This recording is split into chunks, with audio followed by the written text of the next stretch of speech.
Good evening. Good evening, and welcome to this regular meeting of the.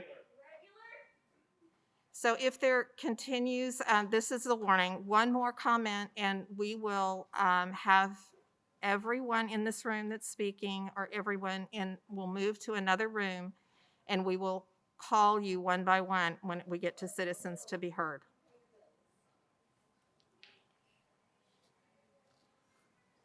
Good evening, and welcome to this regular meeting of the Northside Board of Trustees. Before calling this meeting to order, the board would like to take just a moment to briefly review some of the rules for conducting our meeting.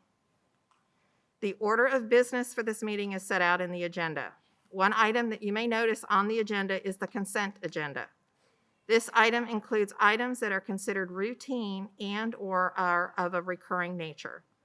All the items listed under consent agenda will be acted upon in one motion. If there's a consent agenda item which anyone here would like to address, please sign up to speak to that item, and we will pull it from the consent motion and discuss it separately. The purpose of our meeting is to conduct board business, and for that reason, it is held in public. It is not a public forum. However, we do provide the opportunity for audience participation. If there is anyone who would like to address the board during an agenda item or citizens to be heard portion of the agenda, we ask that you please register on the sign-up sheet located at the entrance to this room. This is so we do not overlook anyone who would like to speak to the board. We will review the rules for addressing the board later in the meeting. Is there anyone here who would like to sign up to an agenda item and has not done so?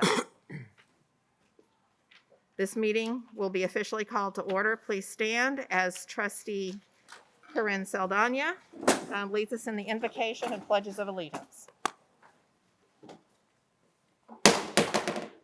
Almighty and merciful God, we ask your guidance and blessings upon this board, students, parents, patrons, teachers, and administrators, as we are assembled here this evening in the common pursuit of this great nation's wealth, our children. Amen. Amen. To the flag of the United States of America, and to the republic for which it stands, one nation, under God, indivisible, with liberty and justice for all. Honor the Texas flag. I pledge allegiance to thee, Texas, one state under God, one and indivisible.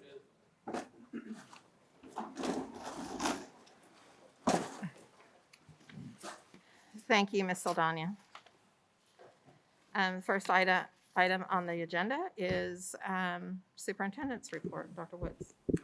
Yes, ma'am. Ms. Freeman and members of the board, as always, want to pass on thanks to our communications and fine arts team, who are the tip of the spear when it comes to starting off our year well with our convocation.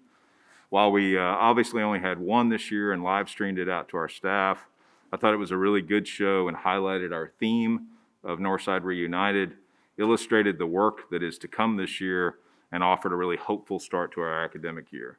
I also want to thank the members of this board for your inspiring words to our staff at that convocation. I want to address the current state of the legal situation with regard to masks in schools. So the authority to mandate face coverings has been the great debate, obviously. And as you are well aware, last week this board took action to implement a temporary indoor face cover requirement. Similar action has now taken place in almost every district in Bexar County and in dozens of districts around the state. For background, in July, Governor Abbott banned local governments from mandating face coverings. Since then, cities, counties, and school districts around the state have gone to various courts to push back on the legality of what is known as Governor's Executive Order 38. Here in Bexar County, a district judge issued a permanent injunction against the state, and that ruling has since been allowed to stand by the Fourth Court of Appeals. The trial in the Fourth Court of Appeals is set for mid-December. In a similar case in Travis County, the Texas Supreme Court refused to grant a motion from the state seeking to overturn the county and various independent school district face covering mandates. Based on this set of facts and according to the various lawyers I've spoken with on this matter, including one from the Attorney General's office, it is clear that, at least for now, we do have the legal authority to mandate face coverings in our schools. In addition, late last week, the Texas Education Agency indicated that they would not be enforcing any policies with regard to face coverings until the situation played out in the courts. So just wanted to give the board an update on kind of the legal situation.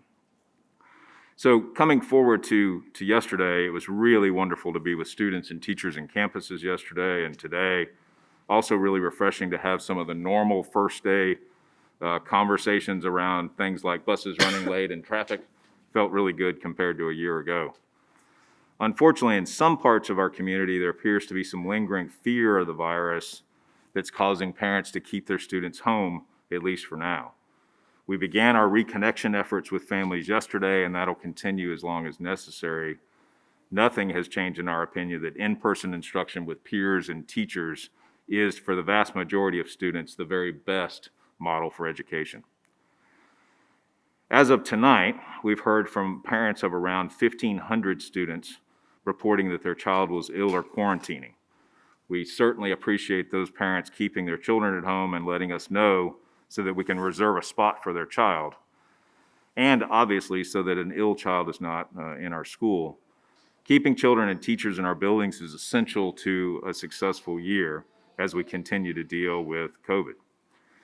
We expect this number of quarantined students to grow as we reach out to more families who've not yet been to the building. We began serving these students today, and that effort will ramp up in the coming days. So finally then, after a year last year in the 2021 school year of essentially no proposed budget increase, we're pleased to be getting back to some of the academic initiatives that we began pre-COVID. That includes full-day pre-K and STEM labs in our elementary schools.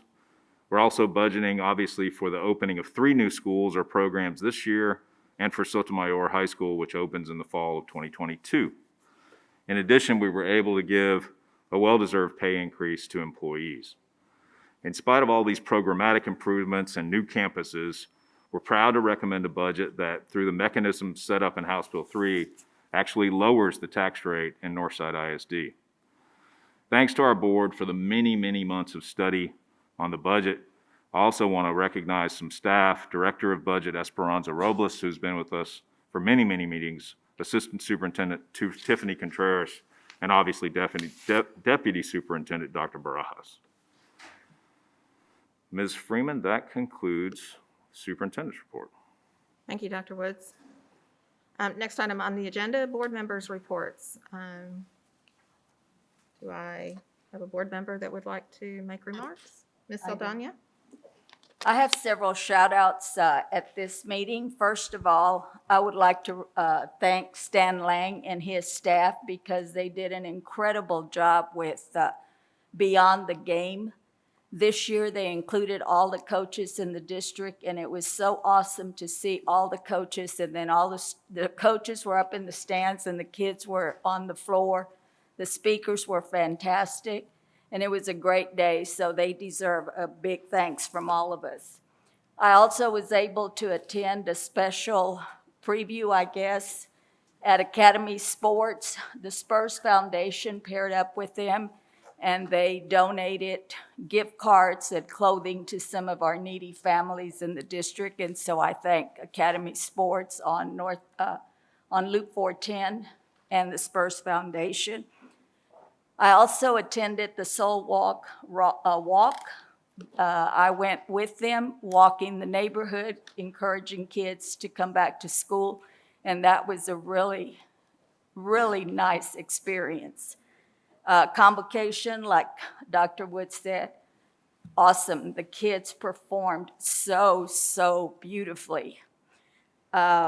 The Thornton PTA, I would like to congratulate them. I was there yesterday morning greeting the kids coming in, and the PTA was there with snacks for the parents, cards and markers and stickers. The parents could write notes to their kids so that at the end of the day, the kids were going to receive those notes from mom and dad.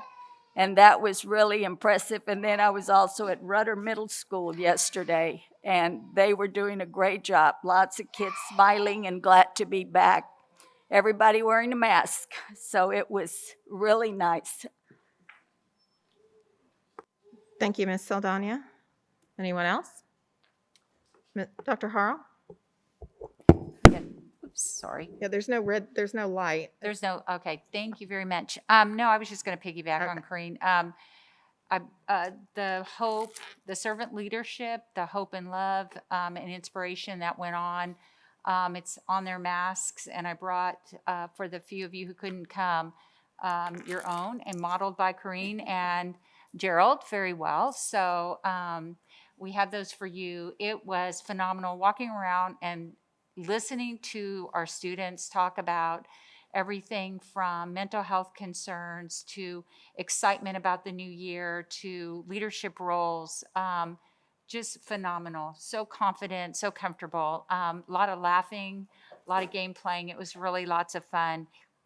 Then yesterday, I think the highlight of my my day was visiting John Jay and John Jay SEA. Both have brand new principals. They were phenomenal. They were in the hallways. The kids were, again, in the classrooms. The kids were talking and visiting, and the teachers had all kinds of activities for them to build relationships, to get to know each other, to get to know the school. There were scavenger hunts going on. The upperclassmen were helping out the lowerclassmen. It was just so much fun. It's hard to go back to my work job. So anyway, and then convocation couldn't have been better. It was so nice seeing the kids. It really helped with where our heart is and where our decision making lies, always what's best for kids and how much we truly care. And so couldn't have been a better 2 weeks. So onward. Thank you. Thank you, Dr. Harrell. Anyone else? Ms. Freeman, can Yes. I just add something? I also attended on Friday, the last work day for the teachers before school started. I was honored to attend a pinning ceremony at Holmes High School. As most of you know, I had been principal there, and the new principal, Cynthia Barrera, invited me to come back and pin all the teachers. That was a tradition we held at Holmes High School for many years, that all the new teachers coming in would get a Husky pin, and they invited me to be there, and so I was there with some other retirees, and we pinned the entire staff. So that was a really neat experience. Thank you. Thank you. Mr. Lopez? Just going to piggyback off of what Carol had mentioned as well. The convocations was really great to see. It was great to have everybody back, and it was really impressive. I was really impressed with our talent, being that they were away for the summer for a year, and how they came back strong and energetic. So it was really great to see that. So I wanted to at least, give a special thanks to Barry and the communication department, as well as James Machoka, the director of fine arts, and everybody, all the teachers, the band instructors, the musicians, the students, the dance teachers, everybody that had a part in it. And there were some parents there too that performed. So thank you so much to those groups that helped bring this reuniting portion of the district and the opening ceremonies of our district in the school year. It really meant a lot. So my thanks to those organizations. Thank you, Mr. Lopez. I'd like to use this moment to actually recognize someone in our Northside family. He is one of the most generous, most humble people that I have ever met. His name is William Lawrence Raba. Mr. Raba passed away last week, and his funeral service was today. He was a graduate of Marshall High School. He and his family have given their talents and their service to Northside, and he's going to be greatly missed. Please keep Mr. Raba and his family in your prayers. And that's all I have for this evening.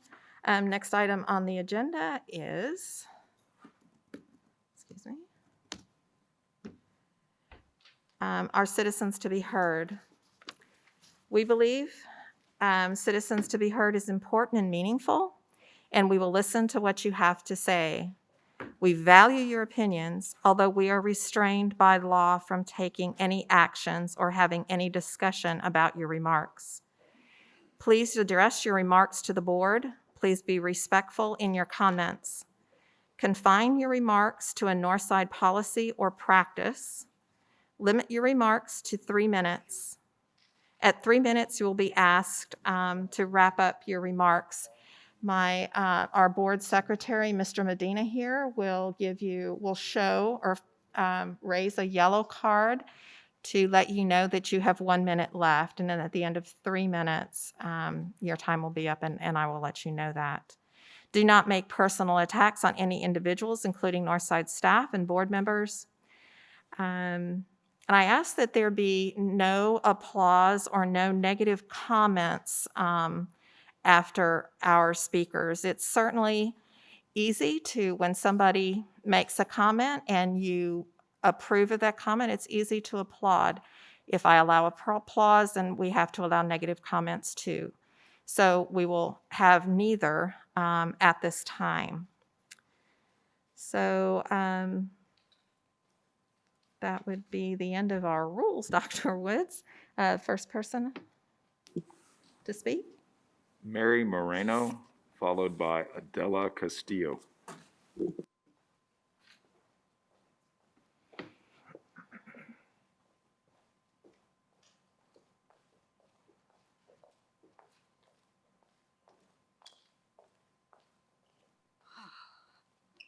I'm sorry, I just feel a little shaken right now. I have been working for some time with the Federal Department of Education with Congressman Joaquin Castro and also with Senator Menendez here in following the monies and the funds that are being given to the schools and what happens, because my main interest is that justice be done to our schools to be able to provide for our children what they need. I am here especially as a grandmother today because I am really imploring all of you to let's get together and look for a plan to offer the option of remote learning. Our grandchildren cannot go to the school until their vaccination is given. We take care of our grandchildren, and if they should get infected, it would be devastating. But I'm a 73-year-old young person that has breast cancer remission and also diabetes. My husband is a veteran who acquired Parkinson's through Agent Orange in Vietnam and also has a prostate cancer remission and diabetic. If we should get it, for us, it would be pretty much fatal, especially for my husband that has implants on his brain. And so for many students like ours and others that are afraid or waiting for the shot, hopefully we can get it by this fall. We need another option to keep them free from harm. Waiting one more semester is not waiting too much, rather than having children get sick and then us trying to change at the last minute. So I'm hoping that we can put together a plan. In fact, one of those pots, the third one, was talking about a plan that when the monies were given back in March of 21, that school district were supposed to put a plan together for September, but that it would also allow for us to be able to give input. Well, we were never notified of that or allowed to give input, so we could have been part of that process and share our thoughts and our support, so that right now our children would not be missing school, but actually we would feel that Northside would be supporting us in having a plan. Right now, we don't have any choice but not to send them to school because there is no support for our kids through remote learning. So I hope that we can get together and create one if there isn't one, because we have no options, and we talked to the principal and he has no ideas of what to do. It's like we were left in limbo. There was a plan for return, but there wasn't a plan for remote learning for those that need to. Thank you. Thank you. Adela Castillo, followed by Annalee Moreno.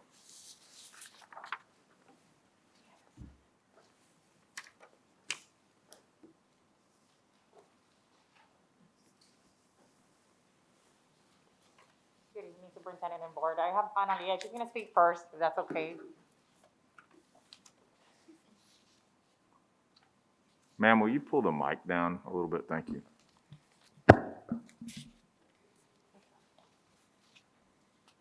The voice from an 8-year-old.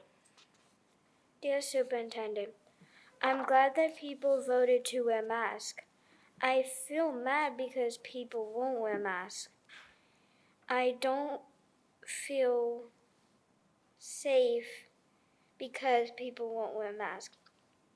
Every time I go into stores and see people not wearing masks, it makes me confused and mad because that makes me feel like they don't care.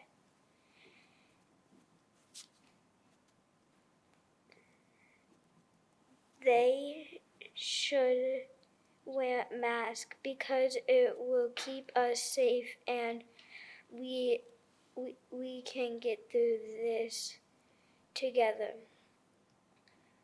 So we don't need to suffer. And stay safe every day. We are going to get through this together soon. We are not staying like this forever. Stay safe all day, every day. Thank you. Good job.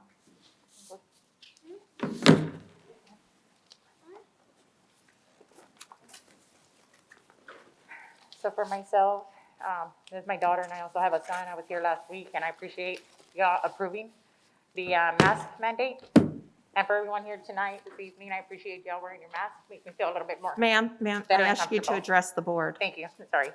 I just appreciate everybody now going around. It makes me feel a little bit more comfortable. My anxiety level's a little bit better, knowing and seeing people around me wearing masks. I just want to bring out 3 points. The option for remote learning, I'd like to bring it back. I had applied in March, never heard back from the school district whether my children were going to be allowed back into virtual learning. I was left confused. I called 3 weeks before to try to pick up the device. To just be told, Northside's not offering that. So I'm not too sure what's the point of getting those applications at the end of the school year. I have children. My children and I, we all suffer from inflammatory medical conditions. So I'm afraid for our health. I already go to work for a school district, so I'm already around a lot of people as it is. And that was my mother-in-law that just spoke, and I fear for them. I would hate for my children to contract anything or myself and bring something to our family at home. So because of our medical issues, at least give me the choice for my children here at Northside. If not, my decision would probably be to take them out and find virtual learning, which I'm already doing. I'm already going through the process, but I guess it would all depend on what decision y'all make this evening or this week. My children did not want to leave Thornton, but they're not ready to go back either. They're fearful, they're scared, and honestly, their lives are more important right now than their education. So I thank you for listening, Shanalia and me. I just hope that y'all make the right decision. Thank you. Thank you.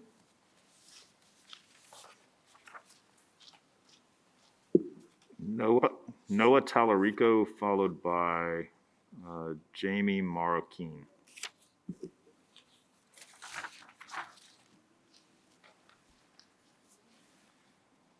Superintendent Woods and members of the board, thank you very much for allowing me the opportunity to speak. It's hard to follow up on that. The words of a child mean a lot.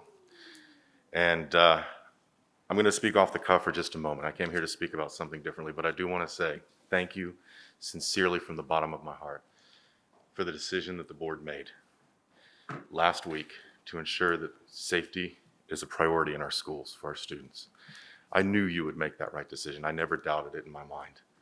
And it meant a lot to me as a teacher and as a parent, because I know that as much as I don't like wearing this mask, and I know many people don't, I know that it's a small sacrifice to make to ensure that someone around me can be safe, especially a child.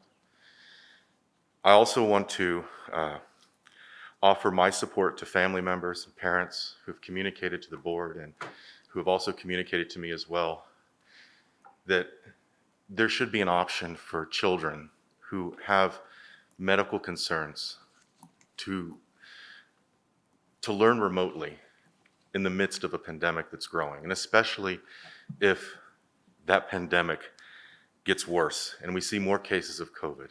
I have a brother who's an EMT, and he tells me all the time of the children he has to transport to hospitals, some of whom have died in the hospitals. And this is fact. Children are dying of the new variant at a higher rate than before. And that means a lot. The district made that decision for me, for my safety and for the safety of others. That being said, my name is Noah Tellerico, and I am a resident of the district, a teacher, and a disabled Army veteran. I have always believed that Northside has a tradition of respecting the concerns of the community. I'm sure you're aware that our district doesn't operate in a vacuum. The decisions you make impact more than just the students. They impact our families, businesses, and communities. So when Northside makes a decision to mask 120,000 children and staff in the community in the midst of a pandemic, that made a huge difference. My brother-in-law was thankful for that decision. Friends of mine who work in hospitals, my mother who was a nurse, was thankful for that decision. Northside is in the business of education. And as an educator, I know that the relationship I have with my students is the most important part of my job. And listening is one of the most effective tools in that relationship, which leads me to the other reason I'm here today. Listening to my students allows me to respond to students' needs. Northside is a huge district, and we have a responsibility to give a reasonable amount of time to listen to the people we serve. Sir, I'm sorry, your time. I apologize. Thank you very much for your time and for listening. Thank you. Sir, if you have a script of your remarks, you may leave it with Linda McGee. I've already done so. Oh, okay, thank you. And anyone else here, if you run out of time and you have a copy of your remarks, you may leave it with Ms. McGee at this table.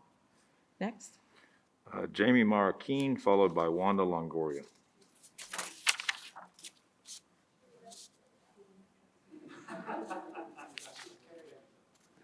Ms. Marquez. Wanda Longoria, followed by Tracy Jordan. Madam President, school board members, and Dr. Woods, Wanda Longoria, President of Northside AFT. I'd like to begin tonight by thanking each of you for the courageous decisions and steps that you've taken lately to protect all students and staff during this new wave of the virus. My son's also a nurse, and the statistics for our area show that hospitals and staff are overloaded and overworked, and by your decision, you've also assisted in bringing them some relief by slowing the spread. NISD has done their part to protect the district and the community, and we'd like to take this moment to thank you. Tonight, I'd also like to thank each and every one of you for answering numerous calls, emails, and texts regarding public comments that you received this weekend. We know this required time away from your weekend activities as well as time from your families. As a community member, a taxpayer, and president of an educators union, please know we appreciate the sacrifice and time that you took. When the community feels validated in this manner, it helps build confidence and trust. They can always reach out and know that you are there willing to listen and take their concerns into serious consideration with respectful discourse. Community trust and engagement is what helps our school community grow stronger and better. Community input into citizens to be heard is crucial because the community can bring things to your attention that are not currently agenda items, but that may somehow otherwise not come to your knowledge. It allows for illumination of issues that can give the board time to ask questions about them, research, and have discussions around them as you seek to make those most important decisions that you must take. Having respectful dialogue with the community can allow for reflection and for adjusting recommendations and decisions. For these reasons and more, we're asking you to not change the current policy to limit citizens to be heard to anything less than an hour. And we know that NISD wants to hear from their constituency, so giving them this important time is crucial. As well as we are asking that the citizenry be allowed to speak prior to closed executive sessions in matters that would affect them. This way they're confident that what they had to say was considered before a vote. Thank you all for doing this, especially with the COVID crisis. We saw wonderful pictures of students, staff, administrations, and parents all having beautiful first and second day experiences. Let's continue to work together to keep our schools open and our students safe, and students, parents, healthy. Thank you. Thank you. Tracy Jordan, followed by Ann Vega.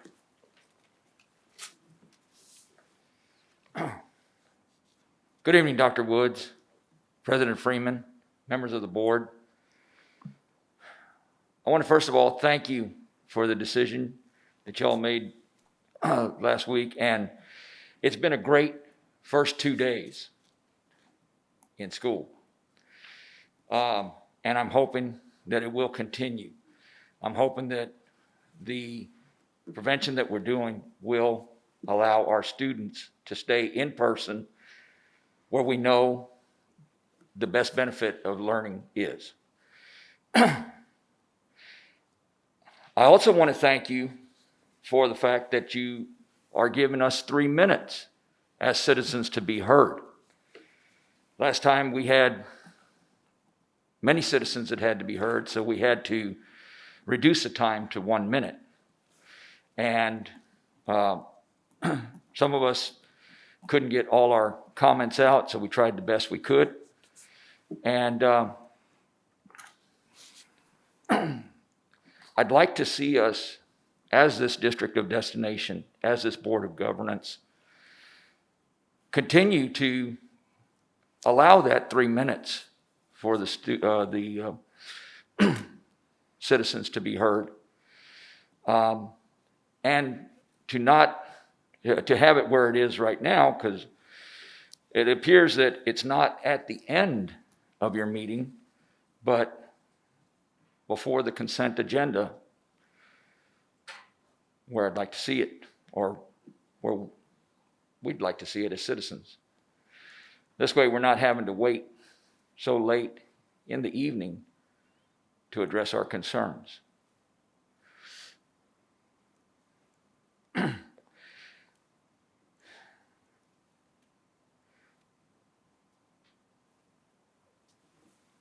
And again, thank you for all your guidance and for what you do to make Northside Independent School District the district of destination. Thank you. Ann Vega, followed by Christopher Vega.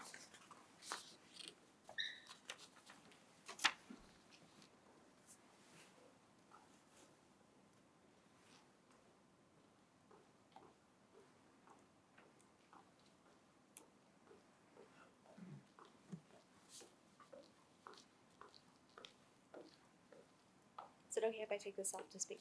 Thank you. Hi, thank you for allowing me to speak today. I'm Ann Vega, and I had a few concerns about the mask mandate because it has hindered my son. He attended a private school for pre-K 3 and 4. He was completely excelling.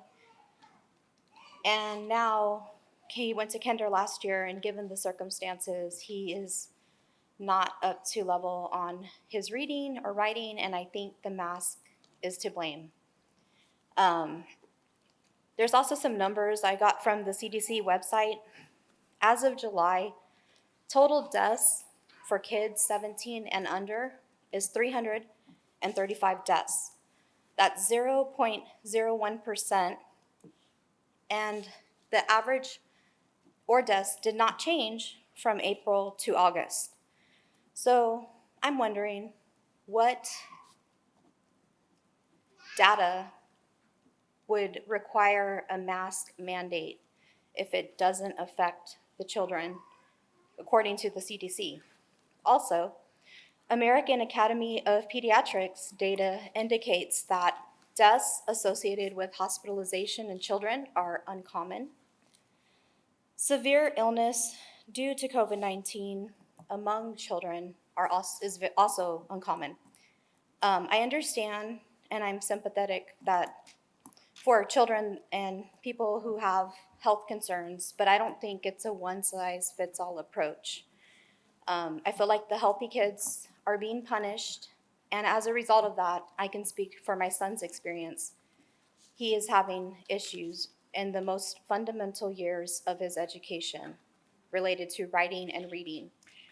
In order to get this issue addressed, we had to stand our ground, phone calls, emails, some not returned. It seems like I had to almost threaten litigation because the ADA and other laws were being violated. And until then, that's when we received some feedback, and I'm grateful for that. I wanted to say thank you for addressing our situation, but I feel like it should have never even gone that far. And I really think this mask mandate, it's lawless. What are y'all teaching our kids? To not follow the law of the governor? And I don't agree with it. And you can get the numbers off the CDC website, off the ADA or the American Academy of Pediatrics. And also, for each violation of this, it's a $1,000 fine per day per incident. So, thank you for hearing me. Thank you. Christopher Vega, followed by Crystal Carbajal.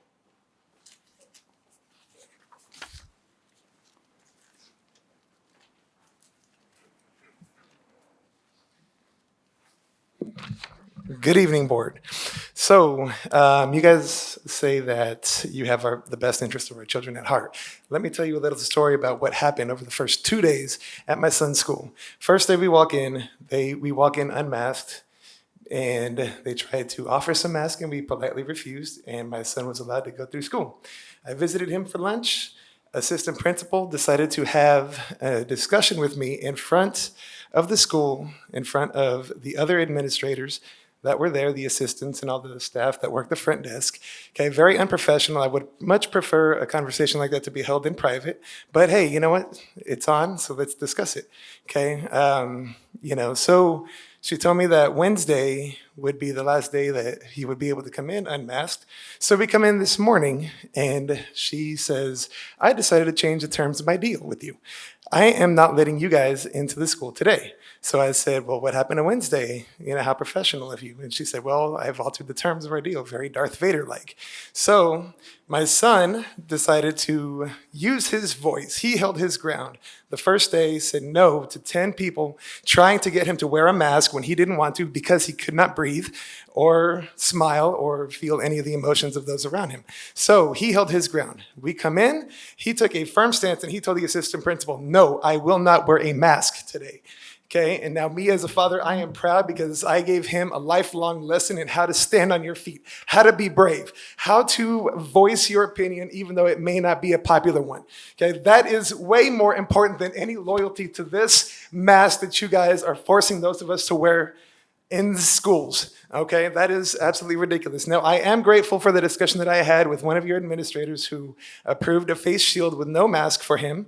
That way it allows him to have his mouth moving, him to breathe freely, but still offer whatever protection you feel like you guys are getting. All right, I am grateful for that middle ground. However, the discussions that I had should not have gone this far. Hour and a half on Friday with the person above the school after spending an hour with the school already. Okay, I talked to the assistant principal face to face. After discussing it with her, I visited my son in school for lunch, and the regular principal tried to get me to wear a mask as well. And I'm like, no, sir, I'm not. In front of my child and his friends. How is that professional? How is this not tyranny? All right. And now this morning, it gets worse. This morning, in our discussion, after my son said, no, I will not wear a mask, we are discussing this in front of him. Okay, we're going back and forth. And my son says, ma'am, I have to go to the bathroom. May I use the restroom? She leans down, eye to eye, and she says, you can only use the bathroom if you wear a mask. So I ask you guys, where is the humanity in this? What is the blind loyalty that you guys have to this mask? How does it keep anybody safe? You just heard numbers, okay? Very, very few. Sir, I'm sorry, All your right? time is Well, up. I appreciate your time, guys. Thank you so much. Y'all have a good evening. Thank you.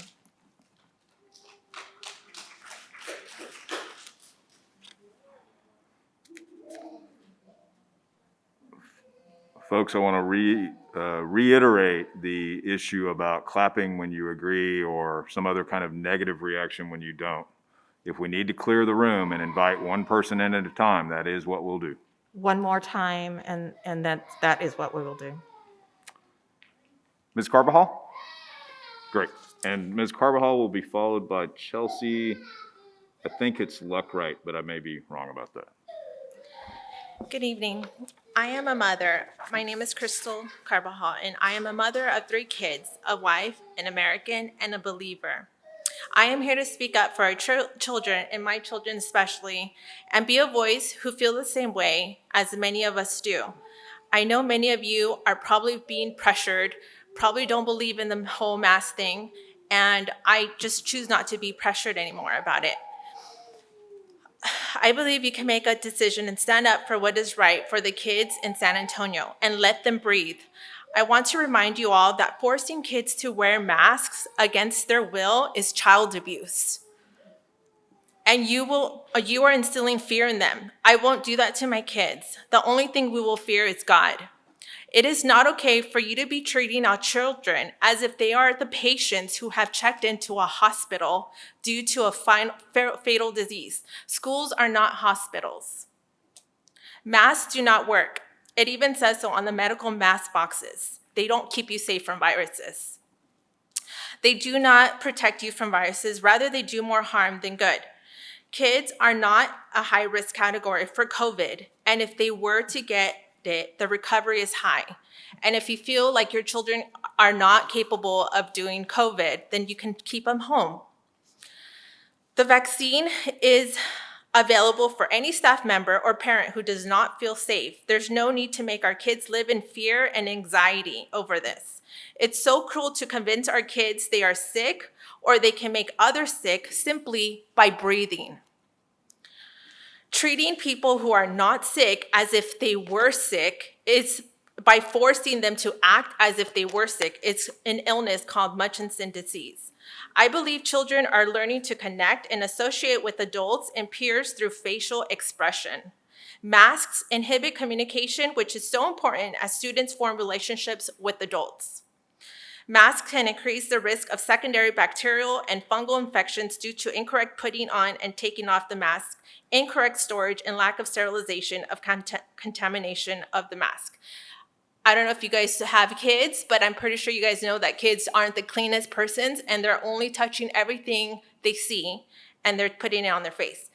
I left California over the summer to seek refuge from all the crazy lockdowns to this state of Texas. I always hear the saying, don't mess with Texas, but here we are, simply going along just like California.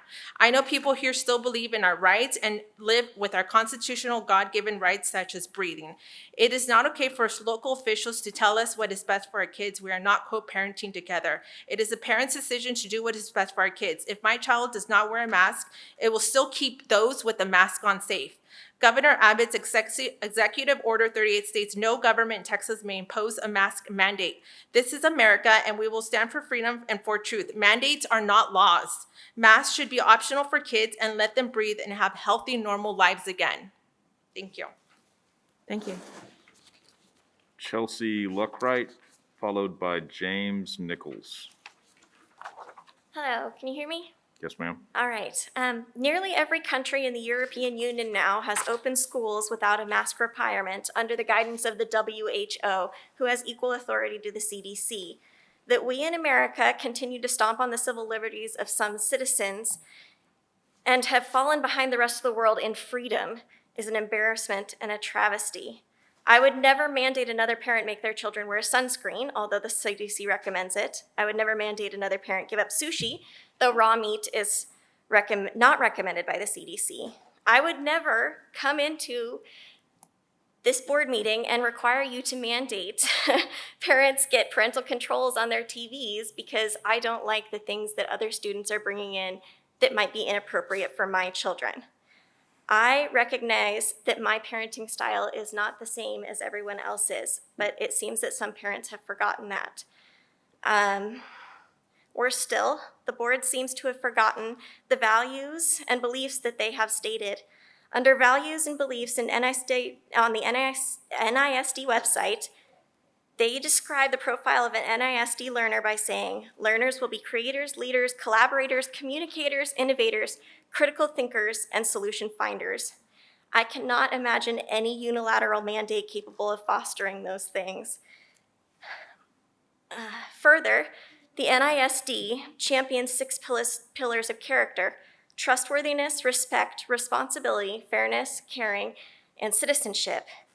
I chose NISD schools for my children specifically because I believe strongly in this mission. I trusted you to work alongside me to teach and lead my children to be good with a capital G. This mandate, however, defies almost every one of those pillars. It does not respect the right of parents to make informed decisions for their children. Its timing, passed and set to start before parents had a chance to show concern about the choice, is not fair. Nor is it fair to impose standards and beliefs of one group of parents on the others. It defies both trustworthiness and responsibility by not opening itself up to accountability.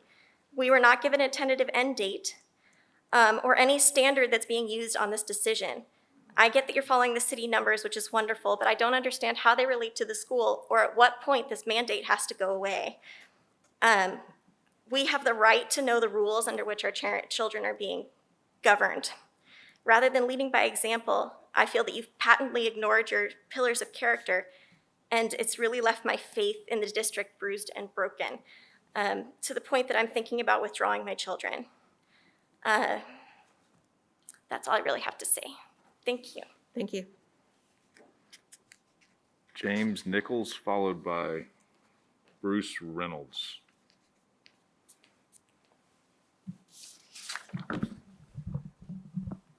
Good evening, Dr. Woods and board members.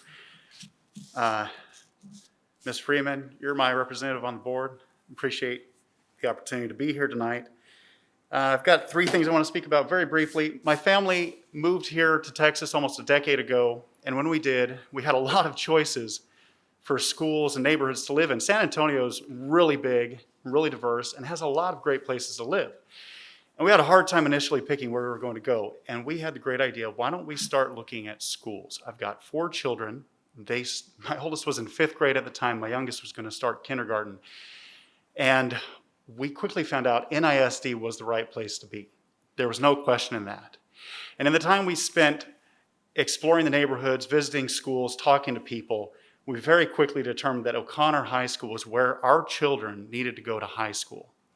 We've spent almost the last decade raising our children, preparing them for the O'Connor ecosystem, building relationships with teachers, administrators, and coaches. I've got 2 boys who have long-standing relationships with Coach Molesky. They've been playing football under his designs and his programs and going to his summer camps for years. And to find out that our little neighborhood of Wild Horse may now be drawn out of the O'Connor boundaries for the new school is extremely disappointing and upsetting. I understand this is scheduled for a vote in a little over a month. I hope to speak to you some more about it between now and then. I think there will be some other parents who will be speaking about it, but I'm here to oppose Wild Horse being drawn into the Sotomayor High School boundaries. Next, I want to speak about citizens to be heard. This is an important opportunity for us as neighbors and friends and colleagues. And I believe that one of the ideas that's being bandied about is that this period be moved to the end of the meeting. I think that's a terrible idea. It will have a chilling effect on the participation of the public, and it should not happen. The current structure and form should be maintained as it currently is. Third, I would like to thank you for the hard work that's been put in to the preparation for the new school year. This decision to mandate masks was a difficult one. I'm opposed to it. I believe that any government institution mandating anything like this so quickly without as much consideration as can be given is probably a mistake, especially where children are involved. Thank you. Sir, Thank you.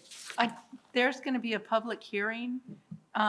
If you'd like, Mr. Galindo can let you know on the boundary change for Sotomayor. Yes, ma'am. I understand. I just wanted to make sure everybody knew it early and often. No, I wanted to make sure that you knew those because it's important that you go to that. Yes, ma'am. Thank you. Bruce Reynolds, followed by Rebecca Rains. I just want to say my name is Bruce Reynolds, and I just want to thank you for this opportunity to speak tonight. You know, the logic has just left. I oppose this mask mandate because Friday in our neighborhood school, we had over 400 to 500 parents, kids, teachers attend.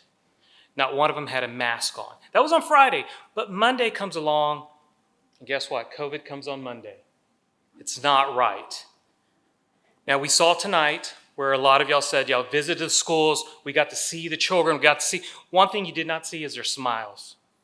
You did not get to see the look in their expressions. That's gone. That is gone. That's a psychological impact that you're having on these kids. We saw tonight that when one of the board members took off their mask to speak, but our children are not allowed to do that. We were told by a letter from you, Dr. Woods, that when they go outside, they don't have to wear this. But it's required when I'm picking up my son and it's 95 degrees outside that they have to have this on. And he comes in and says, I cannot breathe. I cannot breathe. The National Institute of Health basically says there's a lack of clarity on how the COVID-19 is spread with kids. Lack of clarity. Where's our reasoning? Why do we need to wear a mask? What is temporary? I know some of you on the board tonight probably disagree with the mask. Stand up and talk about it. You're sitting there tonight and you can feel the heat coming off your mask, the wetness of it. Now, my son, my boys that are in this district is feeling that every single day. You're lucky because this lasts for only a couple hours, but for them, it lasts 6 to 8 hours. One of the board members talked about the psychological impact of it. The mental health issue, there is a mental health issue out there right now because last year and now this. We are teaching them to fear the air is toxic and fear each other. We look in this room tonight and look how we are separated. But not in the middle school. You think they're separated as we are separated tonight? No. It is wrong. It is not right. We're using our kids to fight our political battles. And that is wrong. I'm very emotional about this because this is not the direction that our country should be going. Where is our freedoms? It is wrong. No matter how you look at it, it is wrong. We're using our kids for our political beliefs. We saw tonight a lady get dragged out of here. We saw that tonight Sir, I'm sorry. because she you're- didn't have a You're out mask. of time. Thank you. Rebecca Rains, followed by Matt, I think it's Durham. Good evening. I have no eloquent words. I have no speech rehearsed tonight. I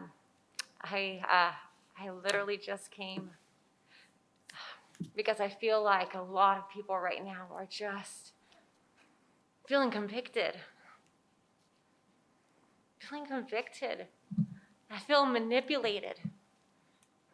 I mean, we were promised, we were given hope that we were going to obey Governor Albert's mandate of releasing this. And what?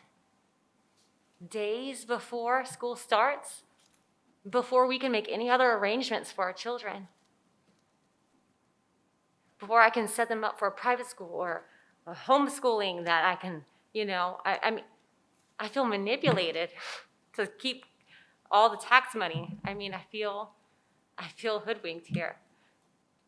And then to find out that my kids, these schools do not know. My kids in middle school, in high school, in elementary, they are not told that they can take their masks off when they are outside. In fact, I picked up my kid today and I said, "Oh, hi. You can take your mask off." And the teacher said, "No, they cannot take their mask off until they're off the school campus." And they're here huddled underneath a shade tree to get out of the sun because it's so hot. Do the teachers not know? Or are they not allowing my kids the freedom that you promised them? That's it. That's all I have to say. Thank you. Matt Durham, followed by Reina Coronado.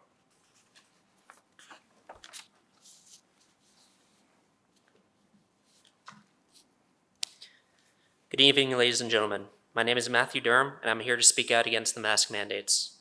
The mask mandate inflicted on our children by the Northside Independent School District Board of Trustees is unscientific and un-American. First of all, I will present the case studies that mask mandates do not stop the spread of COVID-19. As evidence of this claim, I will present the history and outcome of multiple states' mask mandates. The worst state in the nation, coming in first place in deaths per million population with a count of 3,012, is New Jersey, not a position any state would want to be in. New Jersey implemented a mask mandate at the height of their first wave of COVID. This mandate persisted through the second wave, a wave that saw more than double the daily cases of the first wave. The mandate utterly failed to stop the second wave. Florida, a state which had no mask mandate, falls into the middle of the pack at 22nd in the country with a deaths per million rate of 1,955, half that of New Jersey. No mask mandate. This despite having one of the largest aging populations, which are the most vulnerable to the disease. In Texas, our mask mandate was implemented on the upslope of the first wave, and it was, as with all other states, it failed to stop the second wave, which saw double the case rate than the first wave. We are 25th in the nation with 1,914 deaths per million. Thankfully, our governor, seeing the error of his ways and the lack of evidence to support such a policy, lifted his mandate. We now have evidence that mask mandates do not work. No state was able to stop the second wave with a mask mandate, and no state will be able to stop the third. To address the specific issue here tonight, a mask mandate in our schools will not protect our children, our teachers, or our families. Additionally, there is no safer demographic in America to be during this pandemic than a child. The deaths for the populations of 35 and under make up less than 1% of all COVID deaths, dropping dramatically as age decreases. This is not theory, this is fact. This disease is not one that afflicts the young, but the old. 79% of COVID deaths are in the age group of 65 and above. 79%. This pandemic is not our children's burden to bear. Last of all, in my address, I would make an appeal to the freedom and the values that this country was founded upon. This country was founded with liberty in mind, the freedom from arbitrary or despotic government control. The 10th Amendment states, "The power is not delegated to the United States by the Constitution nor prohibited by it to the states, are reserved to the states respectively, or to the people. The meaning behind this amendment is that the government is not a catch-all solution to all problems, and problems are best handled by the unit closest to the individual. The decision to mask belonged to the individual before the pandemic. Emergency measures were implemented, Sir. but that time has passed. I'm sorry, your time is up. Thank you. Thank you for your time.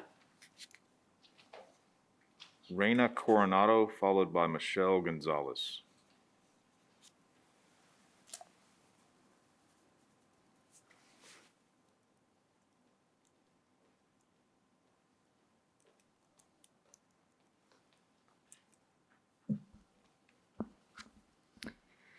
Hello, everyone. I am here to let parents know that are unaware that the masks are required on the playground. My daughter, 5 years old, day one in school, she was not allowed to take her mask off on the playground during recess. Instead, she was given a face shield to wear on top of her mask, something that I did not consent to, something that was not in the handbook, something that no one mentioned to me. Somebody put that on her head without her permission or my permission. Masks, where do you draw the line? I want you to know that our little ones are sleeping during nap time with their masks on. With their masks on while they are sleeping. Not only that, they are sleeping on the bare floor. Why? Because in the handbook that we were given, they are not allowed to take blankets or pillows. They are sleeping on the petri dish of a floor that's tracking feces, COVID, and all kinds of other diseases. But that's okay, right? Because they're wearing their mask? That is abuse. Prisoners get treated better. Prisoners get a mat. Dogs get a mat and a bed. My kid didn't. That is the first time anybody ever abused her, and that is the last time. I withdrew her, and I encourage any parents in here that are questioning the safety of their children to withdraw your child from Northside. Another thing, I'd like to invite every single one of you to ride the bus tomorrow after school. That is a sauna on wheels. I got a letter stating that the buses will have the windows open in triple-digit heat, and the students have to wear their masks. That is torture. You are torturing our kids, and I'm not okay with it. And I'd like to ask, just like I followed the rules, and ma'am, you made me sign my name and my address and give all my personal information in order to speak, and now you're hiding behind your laptop texting, that is not okay. Ma'am, and that ma'am, goes for everybody ma'am. else. That's not a personal attack, that's an observation, and that's rude. Respect is earned. You addressed her, and it is a personal attack. That was it. All right, I'm sorry. We're going to have to ask everyone to leave the room. But you said good job. You said good job earlier too. You can make comments, but we can't. Right? You said good job. It's time to leave the room. No, you don't have to leave. You don't have to leave. Hi, my name is Michelle ma'am, Gonzalez. I'm sorry. I'm a member of the Northside District. I have 4 children, 3 who have graduated from this district. I'm Ms. here to let you Gonzalez. know that I strongly disagree with this matter. Ms. Gonzalez, we're going to let you speak. It's there for several reasons. One reason is that our children. Miss Gonzalez, you must. Freedom and rights are at stake here. Miss If Gonzalez. you all and other students want to wear your mask, then you, want to wear masks, and it's your right. If you I'm sorry, want this your board will mask take a work, recess for 5 this minutes. wouldn't be an issue. Our children should be not.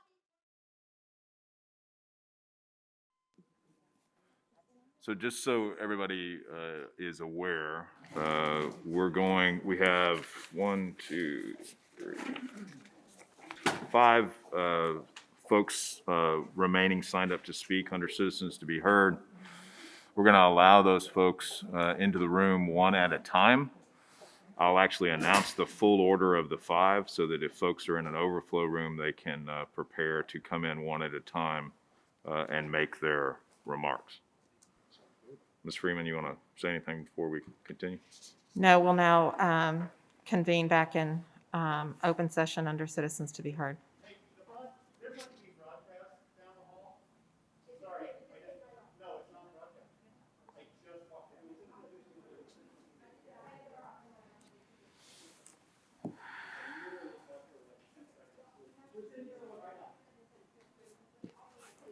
Stand by. All right, Dr. Woods, the next person. Okay. Yeah, let me see if we can resolve that. Okay.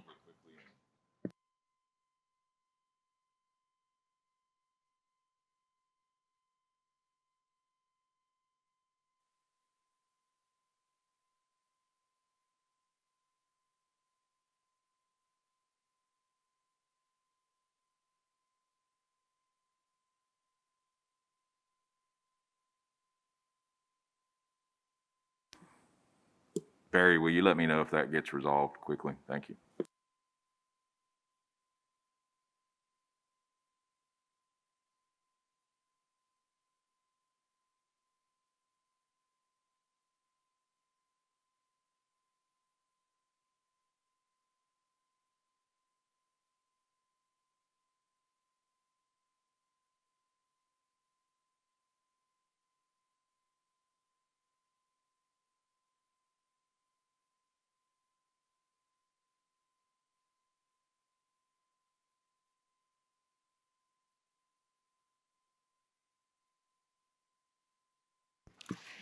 Okay, we will convene back in open session under citizens to be heard. Dr. Woods, please call the next person to speak. The next person to speak is Graham Landry, followed by Amanda Reynolds, Kim Terrell, Austin, I think it's Lane, and Mary Jane Evans.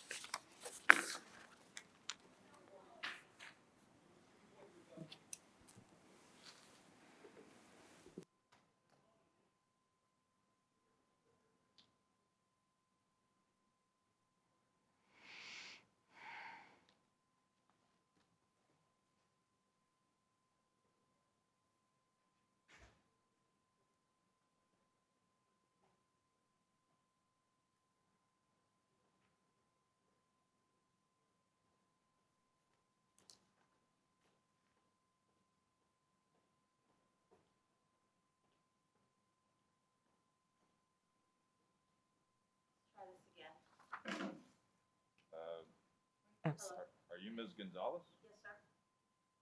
I didn't get to speak last time because that's when y'all broke it up. I'm sorry, ma'am, we asked you to stop speaking while we could control, and you continued. Ma'am, because you all were not following protocol and I wanted to give my voice up, there's no reason why I shouldn't be able to speak here.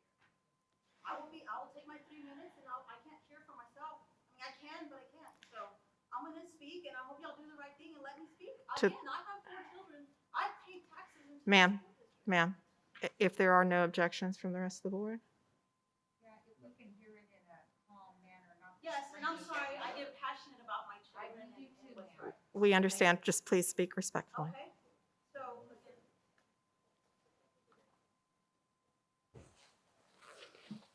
again, my name is Michelle Gonzalez. I'm a mother of 4 children that have attended Northside ISD, and I'm here because I strongly disagree with this mask mandate for several reasons. One reason is that children's individual freedoms and liberties are at stake here. If you all and other students want to wear them, then please do so. It's your right. If you believe your masks work, this wouldn't be such an issue. Our children should not be forced to wear them, especially when they have been shown to cause physical, physiological, and psychological harm. Children are developing acne from the bacteria. They're just breathing in all that junk from the dirtiest part of their body. Research it. It's there. They're also being ostracized by teachers for not wearing them, for it going under the nose. Imagine you have little kids playing around and then they have to keep up with the mask. This isn't right. They run the risk of developing bacterial pneumonia due to the high carbon dioxide levels, or in other words, the poison that they're inhaling day in and day out for 8 hours. That's child abuse. After all, keep in mind, what comes out, again, I mentioned it was the dirtiest body, sorry. There's absolutely no proof that children infected teachers or cause any deaths anywhere. They have a 99.999% survival rate. These masks pose a greater risk than the virus itself. You're not going to hear this on the news or from the government because it doesn't fit their agenda and it's censored. I believe a lot of these decisions are being made against what is right because our mayor wants to defy governor's orders.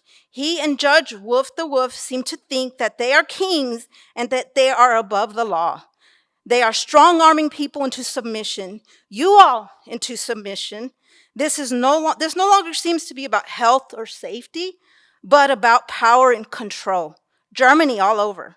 I challenge all of you to use common sense, to dig deep into your conscience, to research and to do what is right for everyone in this district. Remember, it's my child, my choice. That's what they say, right? I heard this the other day. I said, some people feel the personal choices of others are selfish and need to be regulated. What's really selfish is expecting others to surrender their liberties so that you all can enjoy a false sense of security that those masks provide. I'm going to read this scripture. Above everything, God is in control, and I believe that. And fear is behind a lot of this. So peace I leave with you, my peace I give to you. Not as the world gives you, do I give to you. Let not your hearts be troubled, neither let them be afraid. And I felt today because I felt that my voice was trying to be silenced. And we, again, are not in a third world country. We're not run by kings. We are elected officials. You are elected officials, and we want you to hear us. We have a voice. Our children have a voice. And again, my child, my choice. You do what you have to do. Let us do what we need to do. Thank you.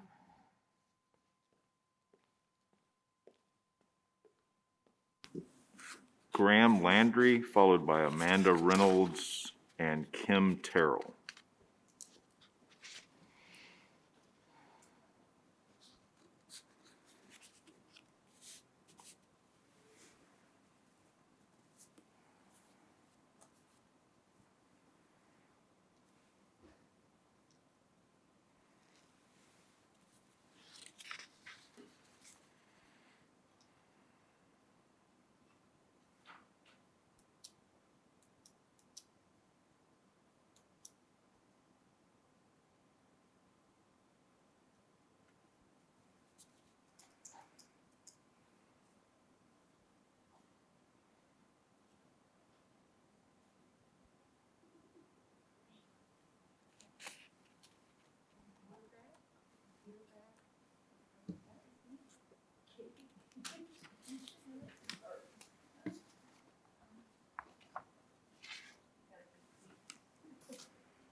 Mr. Landry?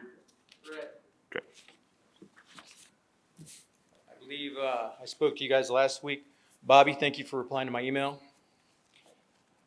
Board administrators, you've been presented with extensive legal and medical evidence why these mandates are both ill-advised and irresponsible. You've chosen to ignore the evidence and follow the orders and guidance of political partisans. Because of this, my 4 school-aged children will not be attending school in Northside Dependent School District. I will remind you of the 14th Amendment. No state shall make or enforce any law which shall abridge the privileges or immunities of citizens of the United States, nor any state shall deprive a person of life, liberty, or property without due process of law. Northside Police, you are law enforcement officers, not policy enforcement officers. We hire you to protect our children from drugs, gangs, pedophiles, and violent criminals. Your duty is to protect the rights of those under your watch, rights which trump all laws and policies, particularly illegal policies written by small men and women in suits. Do not comply. The thin blue line will protect you. Parents, you have the right and obligation to ensure your children have an environment free of bounds and restraints. You have the right to hold their schools accountable. Do not comply. Students, you have a right to breathe. You have a right to smile. You have a right to learn without a dirty piece of underwear on your face. Do not comply. Stand up, sit in, or walk out for your rights and those of your classmates. You will not be in trouble at home. Lastly, teachers, you have a right to stand in your convictions. A society is judged by how they treat the weakest among them. You have an obligation to protect the children who are put in your arms for 8 hours a day. You and your students have a right to a learning environment free of restraint and bondage. Do not comply. Should you face adverse actions, your teachers' union has the duty to protect you. Do not comply. Have a great afternoon. Amanda Reynolds, followed by Kim Terrell and Austin Lane.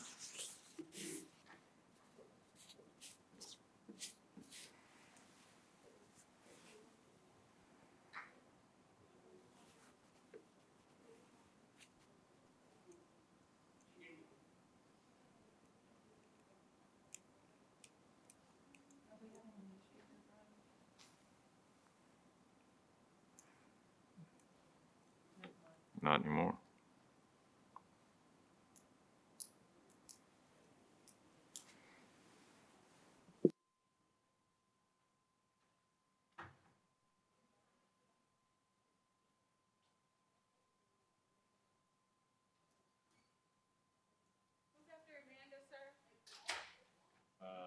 Kim Terrell and then Austin Lane.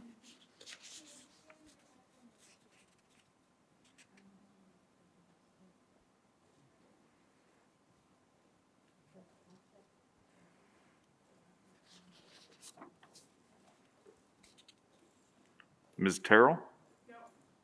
No. Oh, sorry. Hello. I'd like to speak to you about the fact that I spent 20 years teaching my children about morals, values, respect. Many of your pillars, I've taught them to respect others who have different beliefs than us. I don't agree with half the things that I tell them to respect. I teach them because it's the right thing to do. I teach them to obey authority, their teachers, the police. I support you guys. If there's a problem at school, there's going to be a problem at home. Every year, I believe that less and less. The amount of respect, it seems to diminish. So we've spent all these years respecting people who believe completely different things than us. And the one time we're asking to be able to raise our own children and choose for our children how they go to school, what they wear across their face, nobody's respecting us. I find it super disheartening, to say the least. How is it that you guys, your education system, it pretty much goes against a lot of things that I don't believe in. We still go. But yet the one time we're like, hey, wait, what about us? Listen to us. Let us choose for our children the same freedom that I believe one of the first ladies got to speak about, that she was pleased that she got to choose for her child. And I'm happy for her. But I want to choose for mine. I don't need you to choose for them.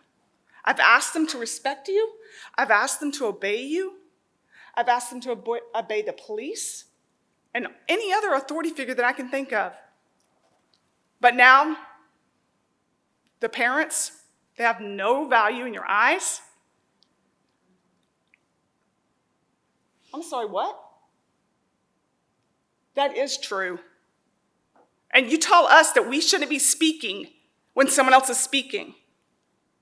And then somebody over here says that's not true? Ma'am, I was saying that to myself. I apologize. Okay. Well, that's a problem, though. Thanks for apologizing and owning it, but come on. Come on. And that's what I'm talking about. Where's the respect? You want us to respect y'all. You want us to respect these rules. And then you have the audacity, and I appreciate your apology. I do it too. Ma'am, we just Saying to myself, so I'm Okay. sorry. need to move on. Thank you.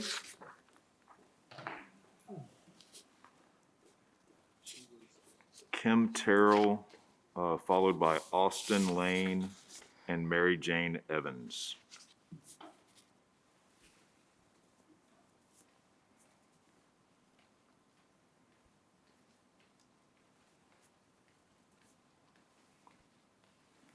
Ms. Terrell?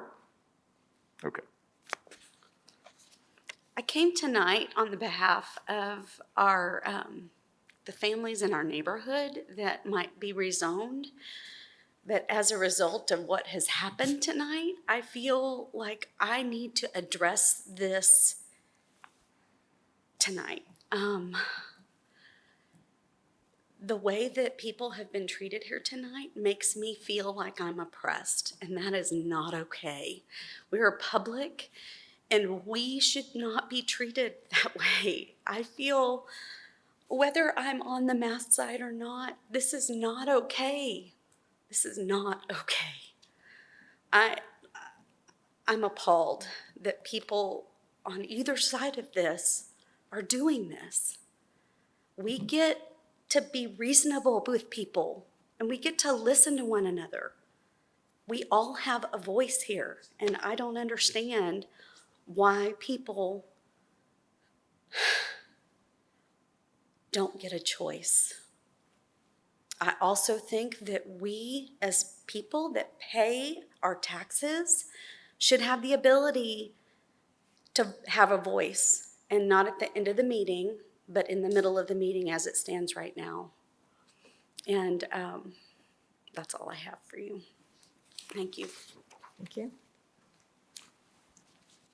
Austin Lane, followed by Mary Jane Evans.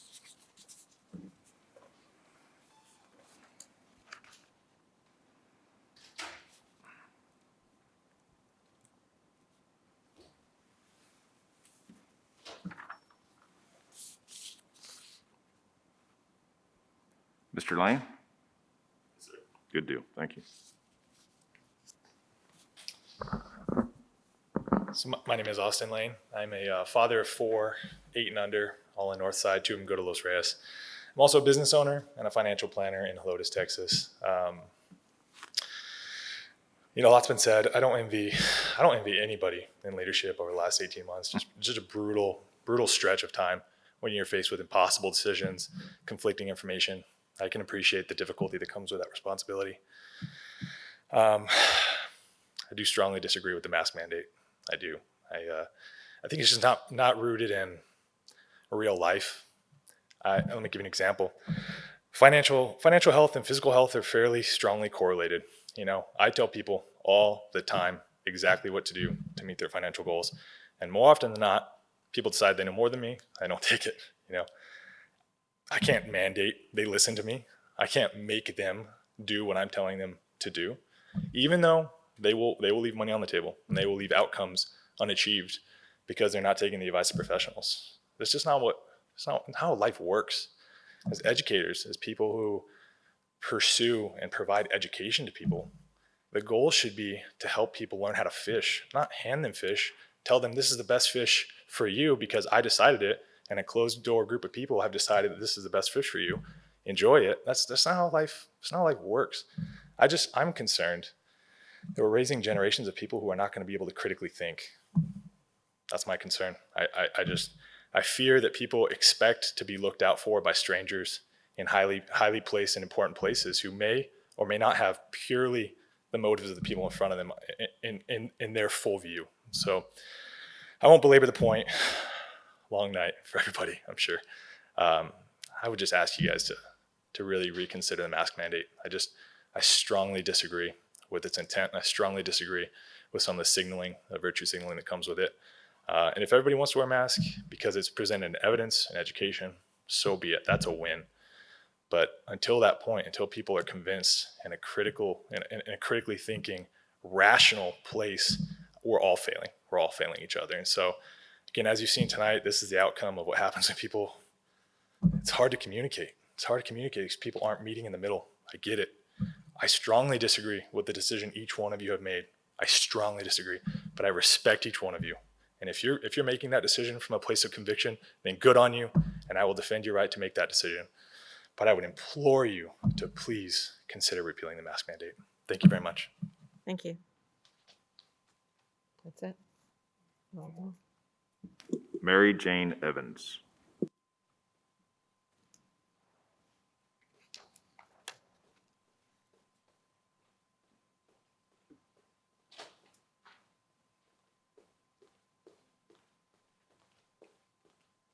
Hello, Board.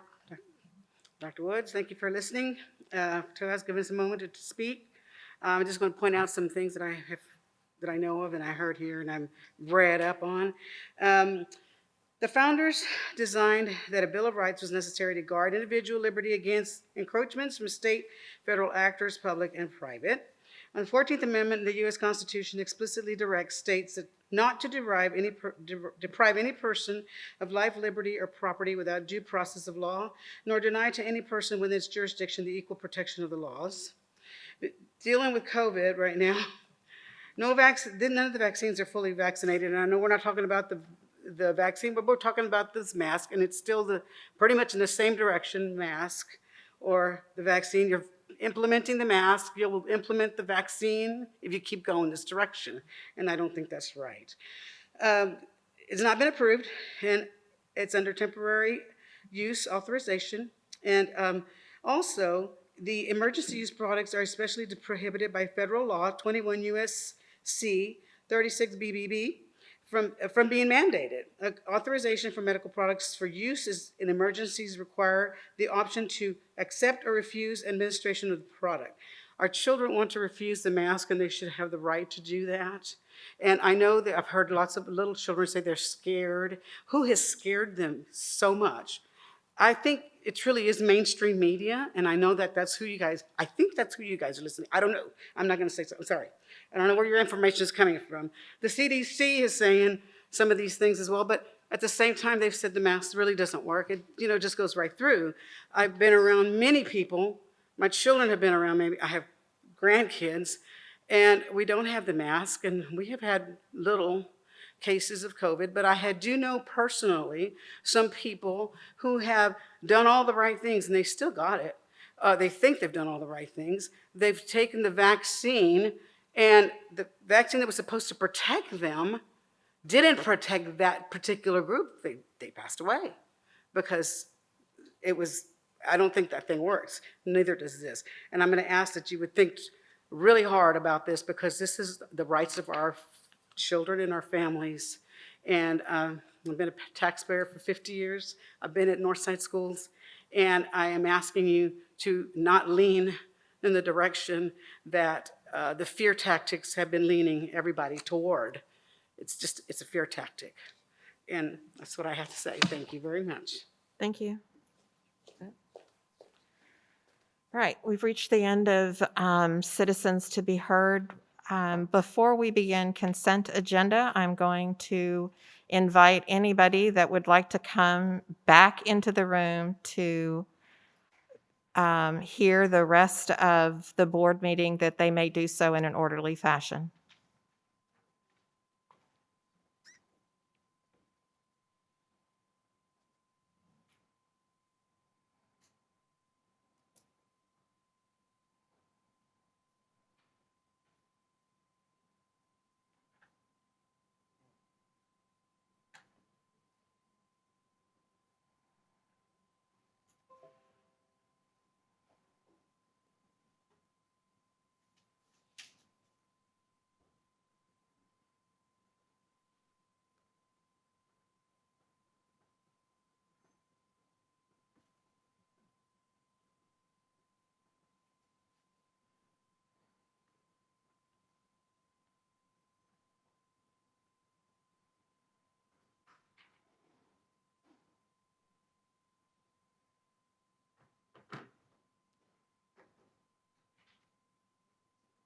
Is that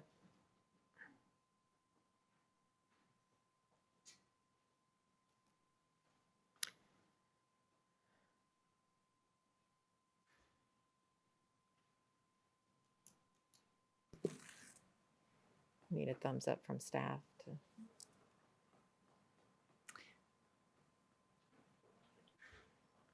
All right. Next Yeah. item, yes? I move approval of the consent agenda. Second. We have a motion and a second to approve the consent agenda. All those in favor, please signify by saying aye. Aye. All those opposed, same sign. Motion carries. Next item on the agenda is under curriculum and instruction. Dr. Jordan. Yes, thank you. President Freeman, Dr. Woods, Board of Trustees. Tonight, I'm bringing the district's recommendation for the 2022-2023 instructional calendar. This recommendation has received input and direction from the Board of Trustees through 2 academics meetings. NEIC has provided input, and also Cabinet. As you'll see on this next slide, the calendar is created along these considerations. First, we want to end the first semester at winter break, so that means students take the exams prior to leaving for their 2-week break.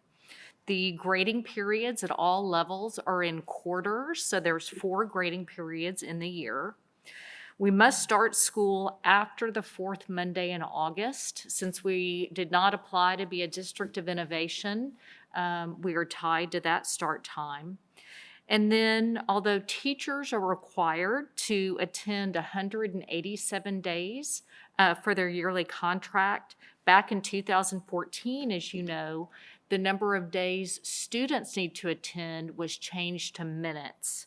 So students are required in the state of Texas to attend 75,600 minutes of instruction. And this was intended to give school districts flexibility in the length of the school year and school day. Our current Northside students are attending over 80,000 minutes of instruction.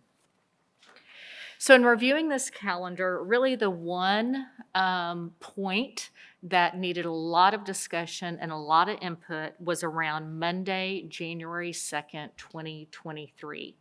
That actually is a federal holiday. That's where New Year's Day, since it falls, January 1st falls on a Sunday, January 2nd would be the national holiday.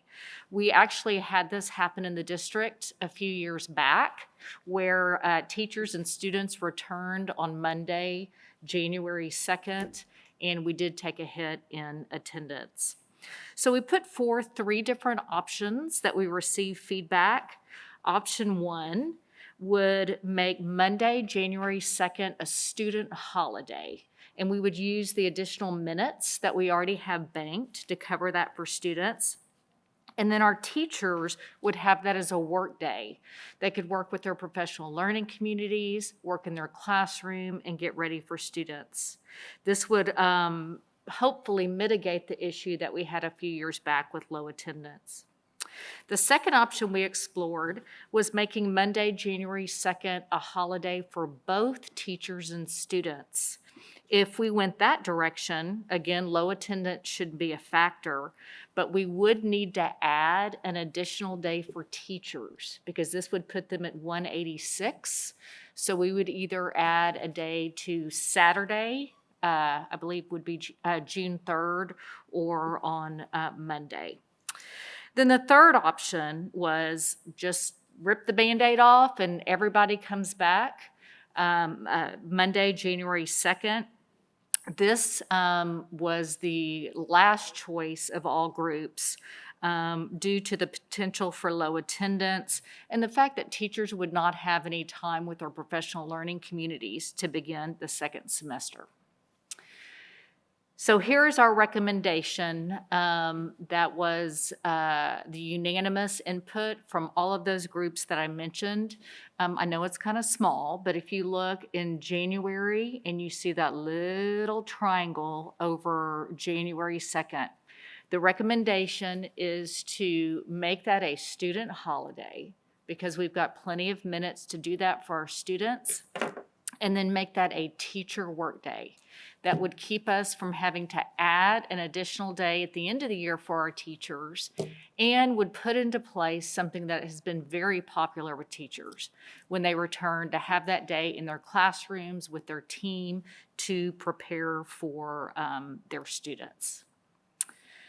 So we are requesting approval, and I'm happy to answer any questions. Thank you, Dr. Jordan. Ms. Chumley? Janice, so in the past, you've usually brought more than one calendar to us. And can you tell us what the number of days are between the first and second semester? Those vary. Typically quarters. No, on this calendar. On this calendar, I would have to count.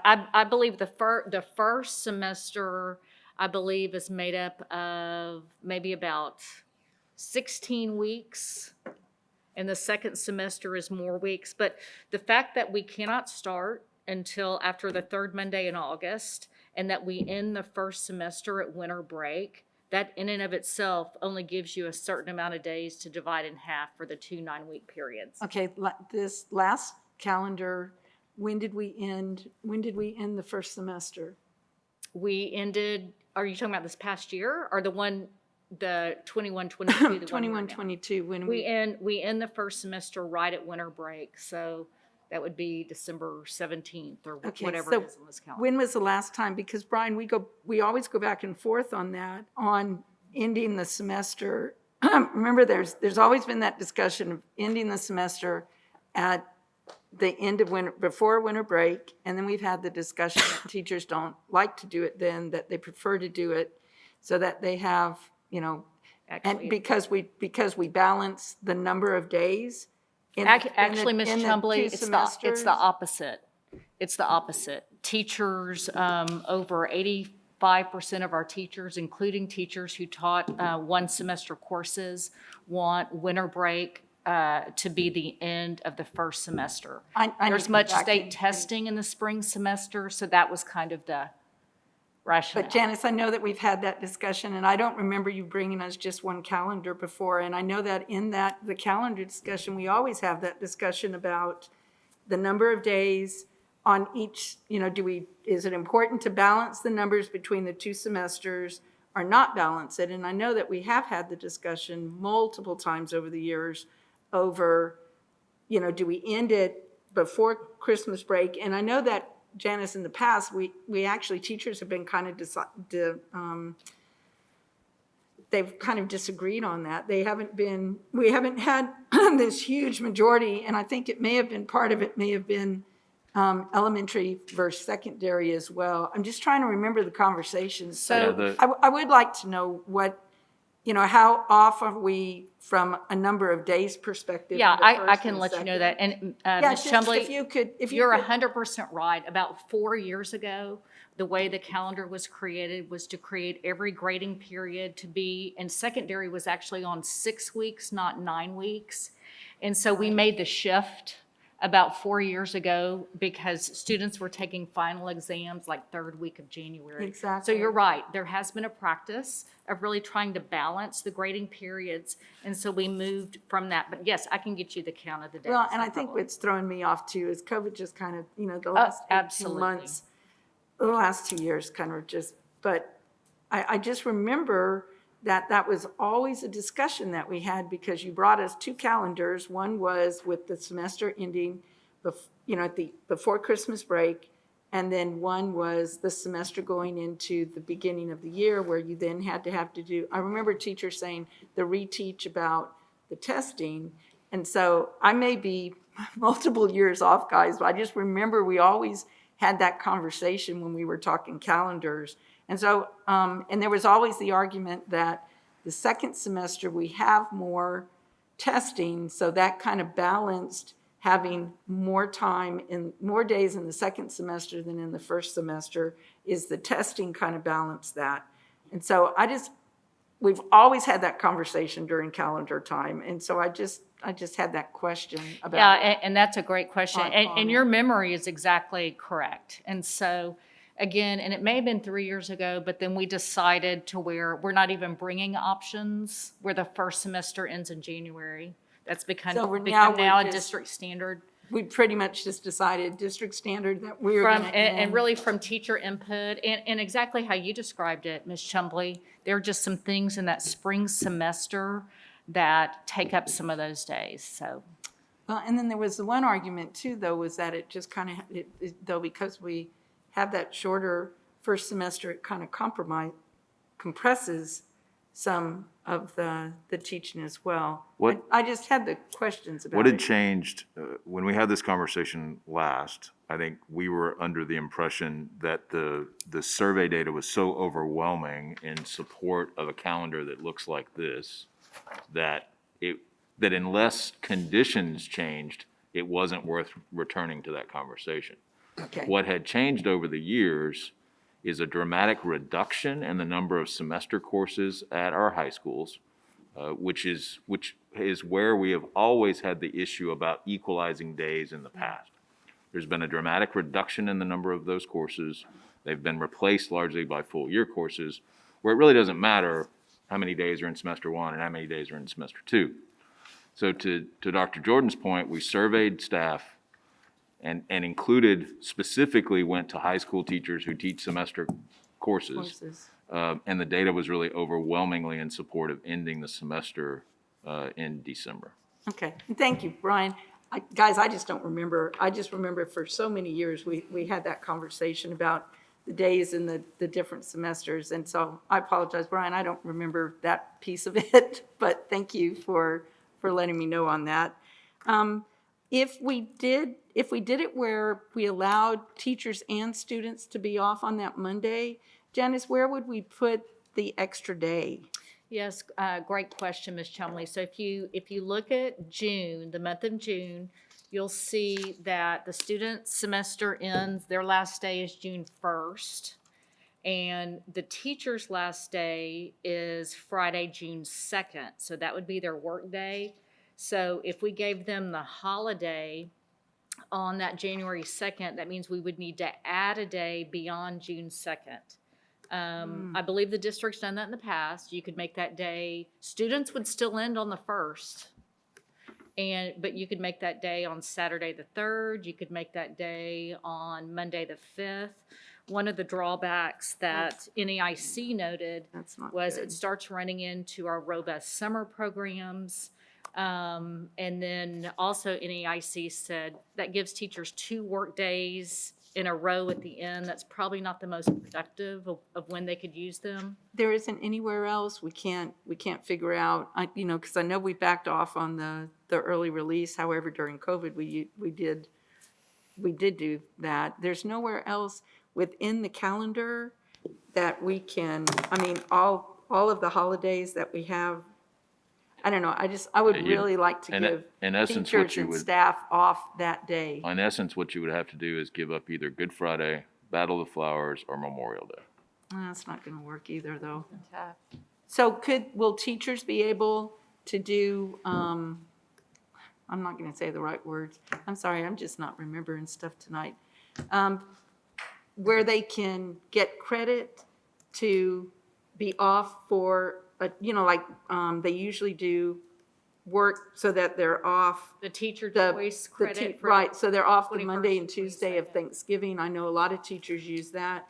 Is there a way for them to do that as well for that Monday? They could. It's classified as a work day, but if they engaged in some professional learning that met the standards of the teacher choice. But I will tell you on NEIC, which is, we have teachers and principals and community members. Right. They were, their choice was option 1. Yeah, I think one of the not adding a day, of having teachers come back Yeah, January 2nd, but having it a work day. Yeah, the day, having teachers come in on a Saturday or the following Monday, that's not. That was kind of the. Yeah, that's not gonna work. Yeah, the other advantage of having teachers report on the 2nd is they can work together in grade level and content area teams, and that has a lot of value for kicking off that new semester on January the 3rd. Yeah, that's a really valid point, Brian, as well. Okay, thank you. Thank you. I have a question, Janice. Yes, sir. I know when we're talking about adding another day at the end of the semester, right, for the summer, as we look at, trying to put that day somewhere else. Teachers already come in on Saturdays. They come in on their own time. If the end of the school year ends on Friday, they're coming in Saturday, Sunday, coming in and cleaning out their classrooms. So they're already doing that. Couldn't we just allow, and that's voluntary, right? That's voluntary. Well, what this would require, since they need 187 days, it would need to be an official day on the calendar. An official day on the calendar. Where all the teachers came on that day. Which the problem with that Designated. is that you've got teachers who have childcare issues that would be very challenging if we mandated a Saturday. Yeah. Because, looking at, being able to bring both the student and the teacher back on the same day makes sense. But I see where the struggle is in trying to fit it in there.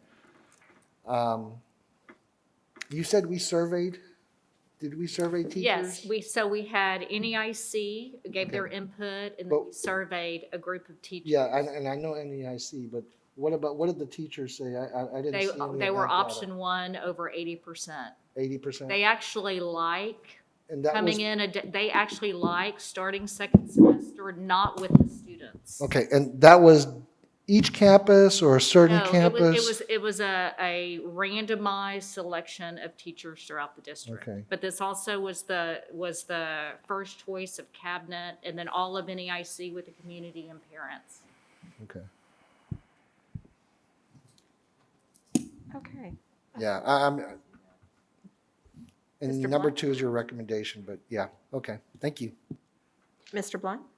Yeah, I think this is number 3. I think we're all, some of us look concerned about January 2nd, but I think you've given enough explanation on it. But I shared y'all's initial reaction also with January 2nd. But I understand. I do have one question, I should have asked this years ago, but I don't know the answer to this one. On the teacher workday, who else is included within that?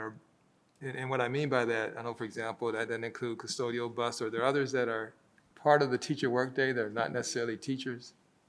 It would not be a workday, for example, for transportation staff, because obviously we're not transporting students on that day, or for that matter, child nutrition staff. But it would be a workday for teachers, instructional assistants, administrators, counselors, the majority of the staff, and obviously for non-school-based staff as well. Okay, thank you. That's all I had. Thank you. Mr. Medina, oh, I'm sorry. Sorry. Dr. Harrell? Were you going to ask? I was going to ask, as Mr. Medina, this did come to academics. Oh, go ahead, and then I think Corinne also. Okay, so I'll just briefly also just follow up. It did come to academics, and it was reviewed, and it was shared that survey teachers preferred ending the first semester right before the winter break, and then because of the circumstances of the end of courses and so forth, timeline. As an educator, I also find it favorable. I also have experience working on that Saturday, and with the nature of childcare, it does impact that a lot. And not only that, you want to kind of start the summer off right, and so having them in on a Friday, the staff, I see more rewarding. And so it was reviewed, and this is what our summary came out to. Thank you. Dr. Harrell? Yes, and Dr. Jordan, you started off the presentation with this, and I think also at academics last week, that we are not a school district of innovation. It's been a few years since we looked at that as a district considering possibly revisiting. Well, I'm just wondering if we could put it on a academics committee meeting for another time to revisit that, to look at some other options and flexibility that might allow some of the things to appear in a calendar more favorable to teachers, going back to the January 2nd and some other things, but just informational only. Absolutely, yes, ma'am. Thank you very much. Ms. Saldana? Dr. Jordan, can we try to create more teacher choice days? Because as a former educator, we spent a lot of time during the summer and Saturdays sometimes, and we don't get the credit because we're only told, well, you can only do these 3 days or whatever. Maybe we could allow that day to be a teacher choice day, because I'm sure there would be a lot of teachers who would have the 4 days of teacher choice that they do during the summer. Well, right now we have, so there are 2 days that teachers are supposed to work, but if they complete 12 hours of professional learning, and that's over and beyond the district required professional learning, then they can opt out, and that's the Monday and Tuesday of Thanksgiving break. So if we were to move forward and add the option where they could take off more days, we'd have to really start looking at what impact would that have for student instruction? What impact would that have? No, I'm talking about just making January the 2nd a teacher choice day also, the way we do the first 2 days of the Thanksgiving break. Could that be a teacher choice day? I'd have to also? go back and look at policy and law to see if that can be done past 12 hours. Yeah, the other, Just a thought, because I know that there are a lot of teachers who spend more Our than teachers 12 are hours in the hardest summertime. working around. I agree. Thank you. Yes, ma'am. yeah, the other concern I would have with that, just to reiterate, is that one of the benefits of that day is to allow teachers time to work in grade level and content area teams. And if folks are choosing to opt out of that experience, it's much less effective as a team. So that would be my concern about that. So I think, I don't know that we've answered the questions or not. To Ms. Saldana's question, I agree with Dr. Jordan. We would have to research whether that's doable or not. Again, even if it is doable, I'm not at all sure I would recommend that, frankly. So just my thought on that, so my 2 cents. I think that particular day is a perfect time for teams right after a holiday and at the beginning of the second semester to actually get together to plan. So I kind of like that, and but anyway, just another thought to add. Is there a motion or any other discussion? Go ahead, Carol. No, I thought you did, so go ahead. No, I move approval. Second. Of it. I want to thank y'all for explaining that piece of it. Corinne, I certainly agree with trying to see about credit for time that teachers spend, because we all know that they spend huge amounts of hours outside of, but I really do like the idea, just took me a little bit to process it, of starting that very beginning, right, starting that new year, in essence, all together without students for the planning piece. I can see some real benefits to doing that, so. I agree with you, but I think that we are going to have a little bit of an issue because it will be a federal holiday, so maybe daycares will be closed that day. And so some teachers are going to have an issue. But if the principal doesn't mind them having the kids there, I guess it could help.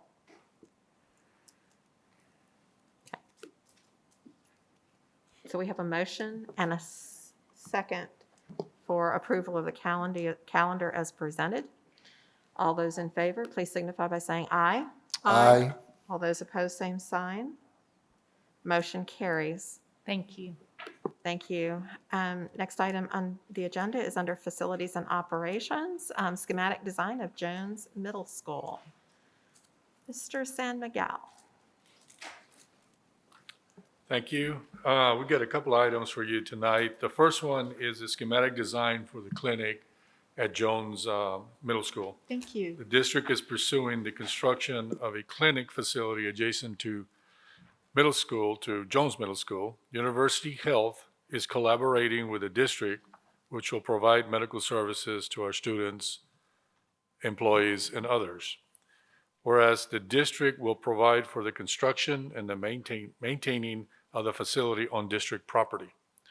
The University Health and district staff have met numerous times, reviewed the schematic design that you will be presented to here shortly, and found it acceptable. So today I have the architect, Pfluger Architects, Carl Hornbuckle will give us a presentation. Good evening, Madam President, members of the board, Dr. Woods. So as Leroy said, I'll go on to the next slide. And this gives you a graphical overview of the Jones campus.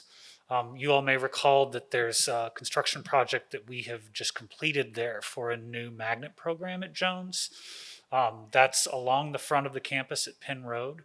And what you see in blue is the proposed location for this clinic. Behind that, it's outlined in red, is the location where the former community center was that has already been taken down. That footprint on the site is going to be available in the future for future evolution of the master plan for Jones. And so that really drove the location for this clinic closer to Penn Road. There's adjacent parking there that was associated with the Meadowcliff Center. That combined with some additional stalls that we're going to create will create about a total of around 35 spaces that can be dedicated to this clinic. On the next slide, you'll see the layout of the building. It's a very simple layout. This was based upon 2 clinics that University Health has already created with 2 other districts where they've established partnerships already. Because of the catchment area for Northside ISD for your families and students that will take advantage of this. We have a combined total of 7 exam rooms and offices. Those are outfit the same way, so over time their use could flex and change. But University Health was very excited about that. This was vetted, of course, with all of your internal administrators from the Student Health Department. On our next slide, this gives you a look at the exterior of the building. What you'll see here is that, again, with a very simple form, we're picking up on materials in the palette from Jones campus, which is shown in the background. We acknowledge that in the construction market right now, there's been some challenges with glazed brick. We talked about this at building committee. I actually have samples tonight that I can leave with Leroy, but we're optimistic that there are a number of manufacturers that can help us get this look so that we are sort of maintaining that overall character. And my final slide is just a secondary view.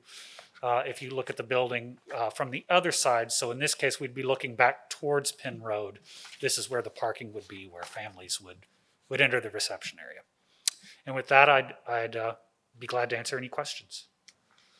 Karen, I was not able to make the building committee meeting, so Karen or Corinne, y'all want to address? Corinne chaired that committee. Corinne, do you have any comments about this?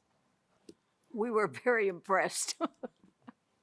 The only thing I'd like to ask is, number one, we know about the problem we had with the yellow brick. So I'll tell you, I don't have real good feelings about us being able to match what we had when we were barely able to get, our magnet school done. And then the other thing is I appreciate that you're trying to kind of blend it into the campus appeal. I personally don't think it needs to be. Okay. I would lead more to us using a separate color. I mean, okay. that distinguishes it as our clinic, because it's actually not a part of the Jones campus. Right. It's situated adjacent to Jones, but it's actually not part of that campus. And I don't know. So I would just like to ask y'all's feelings on that, if because I'm just not, number one, I don't think we'll get the yellow. And personally, I think if we have any kind of garish difference between the yellow on this building and the yellow on our campus, I won't like that. So, Ms. Chomley, if I remember, and Carr, you brought that brick to us. I did. Yes. Corinne and I saw it, and I couldn't tell the difference, in all honesty. Are we absolutely? And thank you. I didn't realize that y'all had seen that. We brought the actual. So- So how? Ms. I know that we have a new brick provider now, but guys, how sure are we that we're going to be able to get that? And then the other piece is, I'm not really sure that we want it. Wouldn't we want it to kind of identify as this is the health clinic? I don't know. That's just my thoughts. I'd like to hear what y'all think about that. Now, So let me just, Can I tonight ask a what real we're quick asking question, though? for. Can I ask a question that might go with that? Is there separate parking? So it's a separate entity, That's correct. separate That's correct. autonomous building with its own parking? Correct. So I kind of concur with Melissa's saying, if it could represent not the colors of Anson Jones, but maybe Northside colors. So it's supposed to be welcoming to everybody, right? That's a in good Northside. idea. Right. So tonight, what we're asking is for the schematic design, not necessarily for the colors of the building. As you know, our tradition is always that we come back and have a dialogue about the final colors of the facility.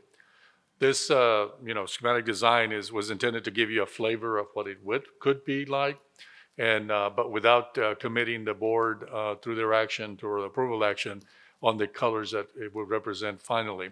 We will bring this back as we normally do with a lot of our facilities because things can be changed, and then we will talk a little bit more about potential options, whether that yellow stays or it goes, or any other color that the board would like to consider. We can certainly bring that back, give you several options to select that. But tonight, we're just Now, asking the reason for why I asked that, I really wanted it not to look like Anson Jones Portable or Anson Jones, like. Me too. Like it would stand out as a, and I'm sorry, I couldn't make that meeting either. But to make it look separate from Right. Anson Jones, so parents aren't turning in there or confused or something else. So maybe we just need to, come back at building committee, because if the schematic, I really like this, but come back to building committees and committee and kind of just have that kind of philosophical discussion on how we want it to look Right. on that. Car, I'm not sure, so those are those windows on this, for each of those exam rooms? Yes, they're like a high window, like a clerestory window that allows in some daylight. But there were some privacy concerns that were brought up about having the window be lower. Right. So we didn't want the rooms to not have any natural light, but that kind of split the difference well. Okay, good, because I want them to have some light. And then on the front, we've got a glass front. Yeah, we put glass in at the reception area. Pretty much all the way around, which I really like. I think the brightness, if we can make it, a welcoming And inviting. place, an inviting place, which I'm sure you will do. I have no doubt about that when we come back for the interior piece. Just the security piece. Oh, okay. Hey, Roy, is the only question that I've got on this is having all of that front glass, which I would hate for us to go away from it, but do we have a concern from a security piece? Not really when people are in there, but just breaking in, keeping it secure during those hours when it's not occupied. And then the reception area, will it be like our schools where we have the security kind of entrance or lobby? Yes. That is what we've discussed and what we discussed with University Health as well. As families and parents come in, they have a waiting area that's outside, kind of behind a similar screen or a similar edge that they would have at any campus. Okay, because I say we're moving to all the security entrances on our campuses. I think this building absolutely would need to have a security entrance. And then if a family is there to see someone in the clinic, they actually get like buzzed in through a door. Right. Like you would to go see an administrator. Kind of like we do it in the emergency room. Yes. Right, where you've got that secure entry and then they buzz you in if you've got to go in the back. Right. Okay, very nice. I like it. Though, and so the outside though, you're coming back, this is just schematic, you're going to come back with all of the exterior piece of it. Materials, right. Okay. Thank you. Sure, thank you. All right. Any other comments? This is for, the schematic design is for approval. I move approval. We have a motion and a second to move approval of the Jones Middle School schematic design. The Jones Middle School clinic area schematic design. All those in favor, please signify by saying aye. Aye. All those opposed, same sign. Motion carries. Next item on the agenda is schematic design of Village at West Point North Area Elementary School. The next item is for the 2018 bond program provided for a new elementary school that we named, at least for an operating name, the Village at West Point North Area Elementary School. This will be our 82nd when it's open, elementary at Northside. And so we have asked Roy Lewis from Garza Baumberger Architects to give us a presentation. Thank you, sir. Good evening. Thank you for having us here tonight. Members of the board, Dr. Woods, Ms. Freeman, thank you. As Leroy mentioned, this is a schematic design for Village at West Point North Area Elementary School. The school is located out FM 471. As you can see on there, we've blown it up. It's on approximately 17-acre site, and it is, you can see on it, I don't know if I can show you one. We've got Harlan High School, Strauss Middle School, and the Transportation Center right there, very close to this. On the other side of FM 471 would be Nathan Callison Elementary School.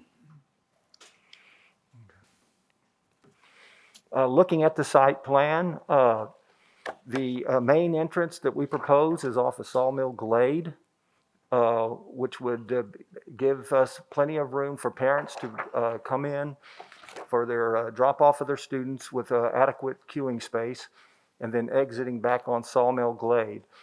Around on the side of the property where the extension to Galm Road is planned would be the bus drop-off for students in this area, as well as service to the kitchen area and the school. This school is a little different from some of the schools we've done in the past in that we are locating the amphitheater more in a secured area behind the library. We have the outdoor playground area here, the upper playground in this area with future portables along this road here, and then of course the play fields out in this area. The location of the portables is very close proximity to the toilet rooms inside the building. Okay. Looking at the floor plan, what we've done on this particular concept is we have eliminated the central corridor that we typically done on previous schools, and we've moved the library over so that it is on as a main focal point as you come into the school. Through the library area, you would see through a courtyard and then the amphitheater immediately behind there. We've put the classrooms to one side and then the gymnasium and cafeteria and music room to the other side. Music, of course, being completely isolated from the other classrooms. In doing so, we've created an exterior canopy that would allow students to go directly to the gymnasium or the cafeteria without having to go through the front lobby of the school. They could use this most days, even in inclement weather, because it would be a covered canopy. The layout of the kinder, first grade, second grade classes are the same as the other Northside standard schools, but we have made one change, and that would be the specialized education classroom that is adjacent or shared with the ALE classroom. We've slightly increased the square footage of that room so that that room could potentially be an ALE classroom in the future, or if they need it at the time. We are also connecting the toilet room from that ALE with this other one so that they both have a shared use of that toilet. Another change we're proposing is we're taking one of the first grade classrooms and slightly increasing the size of it to become a flex space. That way this room could be used either for first grade, for a kinder, or even a pre-K if needed. What we'd be adding the square footage would be for adding a toilet room and a changing area in the room. The kindergarten, pre-K, and pre-K and what used to be the PPCD is now I think the EC, excuse me for the terminology, but all of those rooms open up to the kinder playground in this area. The flex space that we're creating would have the ability to open to that kinder playground as well. The rest of this floor has first and second grade classrooms on it, small classroom. We've situated the STEM lab with an exterior door so that they could open out onto this courtyard that we are creating in this area. The art lab as well would have an exterior door out into this courtyard.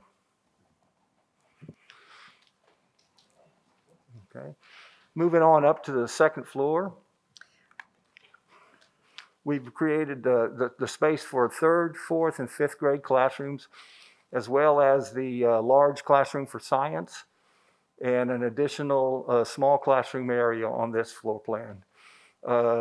You would access the floors by way of 3 different stairwells, so that one is centrally located to the front lobby, one would be outside to the amphitheater, and the other one would be at the end towards the play fields.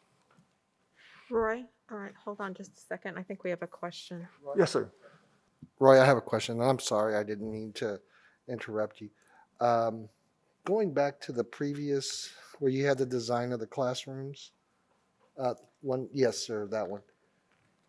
When you were talking about modifications and you're talking about the layout, I'm looking at the gym and the library and the cafeteria. Looking at that layout there, how thick is the walls? I mean, I'm kind of concerned with the noise level from the gymnasium bleeding into the library. So how is that mitigated? That typically has not been an issue, and mainly because the structure required for that high bay area in the gymnasium has large columns.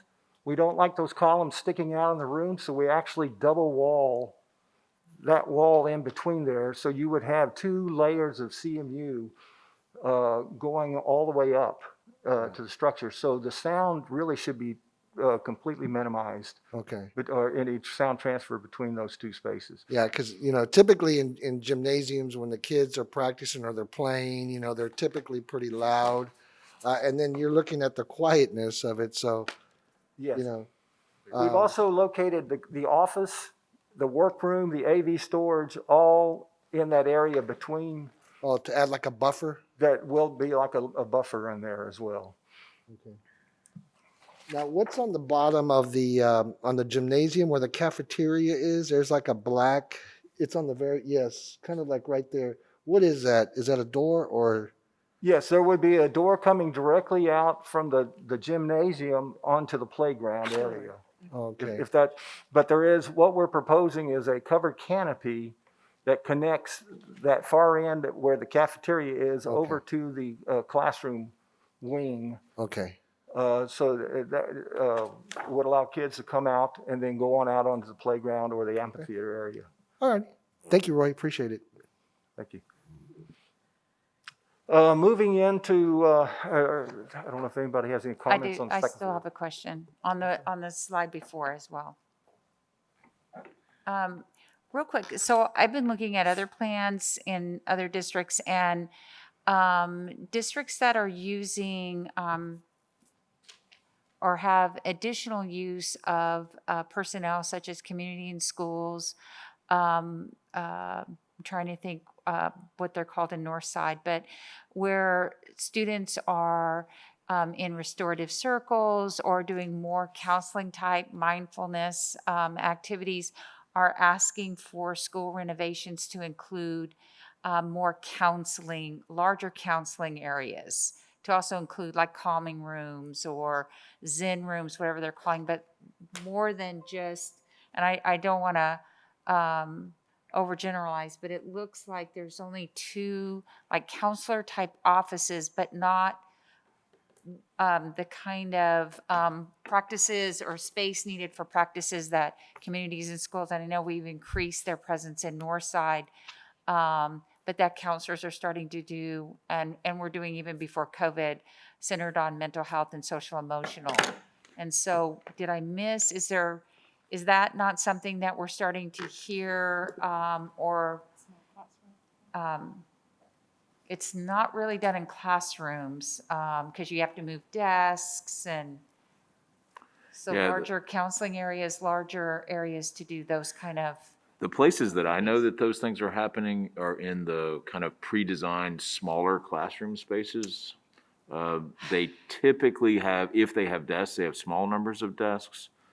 That has not been an ask that I'm aware of to date. well, I'm wondering if it could be asked to the Dr. Ridgely's department to see if it's something that, because what I do see is like CIS's or any other counseling provider is kind of taking an empty classroom that's not being used that period, or a corner in the library. They're having to find places, and so I'm just wondering if it could be an ask, so that before this gets finalized, that possibly it reflects something that could be very useful in helping kids with social emotional mental health activities, concerns, things like that, versus office space or an already appropriated room. Part of I understand what you're saying. We are limited on the amount of square footage Sure. that helps bring this project into budget. So we were mindful of that when we created this kind of a courtyard area where you could possibly have gatherings, but it would be, outdoors as opposed to indoors, and you would be, you'd have to worry about the weather and the temperature and things like that. On the second floor, we do have some spaces where we thought we could have a little bit of collaboration in those areas for small groups. Up in this area around here. But again, it would be a small collaborative area. So one of the things that we have done in the past is we've provided small instructional spaces, and we have 4 spaces actually, 2 at the bottom and 2 at the top, that are being utilized for a multitude of different reasons, including having math specialists and things of that nature. And so that gives us some flexibility with a partition in the middle of it so that we can open up for a larger. And I know that our campuses are very creative when they use those kind of spaces for a multitude of different reasons. From a planning perspective, we provide those spaces to give them as much flexibility as we possibly can. And I believe that some of those spaces are being utilized for things of that nature, and then obviously other types of programs that they may need. Sure, and I'm sure they are, and I'm sure there's some traditional ways that they are being very creative. At the same time, I'm wondering if it could be an ask of that department to see there are some things that are changing. Yes. That could possibly help more kids with some concerns that we've been talking about. So even before COVID. And we can do that. Thank you very much. Good. Well, we'll go on to the concept of this building. Well, wait, I'm sorry, Rory, wait before you do that. This is gonna have to grow on me, I'll be real honest with you. So we have lobby, common area, it looks to be courtyard, and then amphitheater, kinder playground, and upper playground. I'm not used to you having so many of those areas in this. The And so kinder you've got playground is off to the other side. Right, but you've got the courtyard, and then you have the amphitheater. I guess I'm not used to that space. You said that you had to do some things on it to keep it within budget. That's just, you've got a lot of open spaces, and I'm not against open spaces. I'm not familiar, I'm not used to seeing as where we have this courtyard, and then we have the amphitheater as well, and then you have a common area by the cafeteria and a lobby space. Well, we typically do put right outside the art classroom an area, a courtyard. It usually has some kind of an awning for kids to be outside to work. And we were utilizing that as well as giving you the opportunity in the STEM lab to come outside should they need anything out there to As conduct well their as classes. having the amphitheater too. So Yes. our model is very similar to this. I think what you're looking at, Ms. Chumley, this is maybe one of the few times that we've combined the exterior space, like for art, because we always have a covering for that. Right. The elementary schools. And Roy suggested to us that we put a courtyard adjacent to it to give it more flexibility, whether the students are coming from the library and working on a project outside, or coming from the STEM lab, going again outside, or from the art as well. And this is going to be one of the As few well that we as have. we have an amphitheater for the whole And school, then we have the too. amphitheater on top of that as well. And so Roy just put the amphitheater further down on the project here that allows us that opportunity to have various classes out there as well. So it's all combined in one area. That maybe that's what you Yeah, because maybe usually that's, they're kinda maybe that. separated. I'm not used to seeing us having all of that space there. I don't have any problem with the open space. I'm just not used to seeing it that way.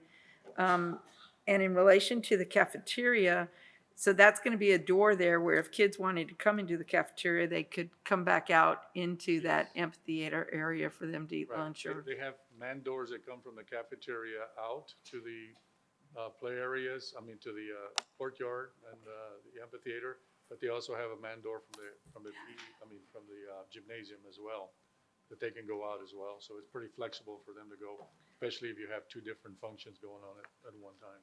Okay, and I can't read the print. What is that saying about the wall between the gym and the cafeteria? I'm sorry, well, the wall between the gym, There's that's some- the movable Roy, there's partition. There's something there and I can't read what that says. That's the movable partition, the electric partition that opens all the way up. Oh, okay. To allow you Which to. I really like that. In fact, I wish that we. Kind of like these right here are opening, these two spaces, that's what that. Yeah, no, I like it. I just couldn't understand it. I'm sorry, I couldn't read the print on it. If I could just mention about the amphitheater, on our past projects with Callison and Bonnie Ellison, we had the amphitheater or the library and the amphitheater off to the side. Well, that put the amphitheater out there, but it was also in view of the public. And we felt like putting it back around here is a more secured area for classes and things where they can't be easily seen by the public streets and things like that. Right. And then how large is the common area by the cafeteria? The common area by the cafeteria, how large is that? I don't have a specific square footage. It's, oh, I'm sorry. You're saying right outside here. Right. Right. That I can't see what you're. Yeah, you're over here. Okay, there you go. Yes, right We're there. talking about that. It's basically, it's just a little bit larger than the corridor. We have a corridor going straight to the music room, and it's just an area where you're going to have interaction. It's not real large. It's a few hundred square feet, but that's also got the family toilet room in that area, the music room, and then going in and out of that cafeteria. And that's why it's actually a little smaller than we had on Callison. Is the traffic flow, when we talked to, so if we're having music classes and because this is the main entrance for the cafeteria too. Yes. And there was no concern about that piece of it? No, that's typically how we've always had it in all the other schools. You had the main entrances there and the music room right there. Mm-hmm. And the purpose of that, of course, the music room is that we could have it available for performances with the ramp going on up to the platform. Yeah, no, I thought before though, Roy, that the music room was more like in the back of the platform area. Not up to the side of it like that. This is the same as Callison. Mm-hmm. Okay. And Bonnie Ellison. Okay. I would like to mention one thing on this plan I failed to mention it the first time around, is that we are looking at putting 2 toilet rooms in the cafeteria area for kids so they don't have to leave the cafeteria to go down the hall. Yeah, that's probably going to be, where would you put it? It's right there. It's right there. You have the toilet rooms for the gymnasium there and the toilet rooms for the cafeteria right there. That's a good idea. On the second floor, where it says lobby below and then you've got gymnasium below, so do we have a second floor of the gymnasium? No, we do not. That's just an image because that's a high bay space. And so it's just, the CAD drawing cuts through that gymnasium because it's so high. Okay, and then when we, there's no- where we say lobby below, is that like just a railing right there, or? It'll be a window. It'll be a window that overlooks it, just like we have. Okay, so no railing, I No, was just seeing. No, kids. it's not an open air Okay, transition. okay, and I was just, the only other question I had was fifth grade at the very entrance of the second instead of back over where third grade is. That is totally up to the principal of which room she wants to assign. They're all exactly the same. Okay, because sometimes I know that they kind of put fifth grade back, so they can move this around. However, there's no difference in the classes, There's no difference in classroom any of those size or classrooms. anything like that. Okay, thank you. Okay, then just moving on to the exterior of the building.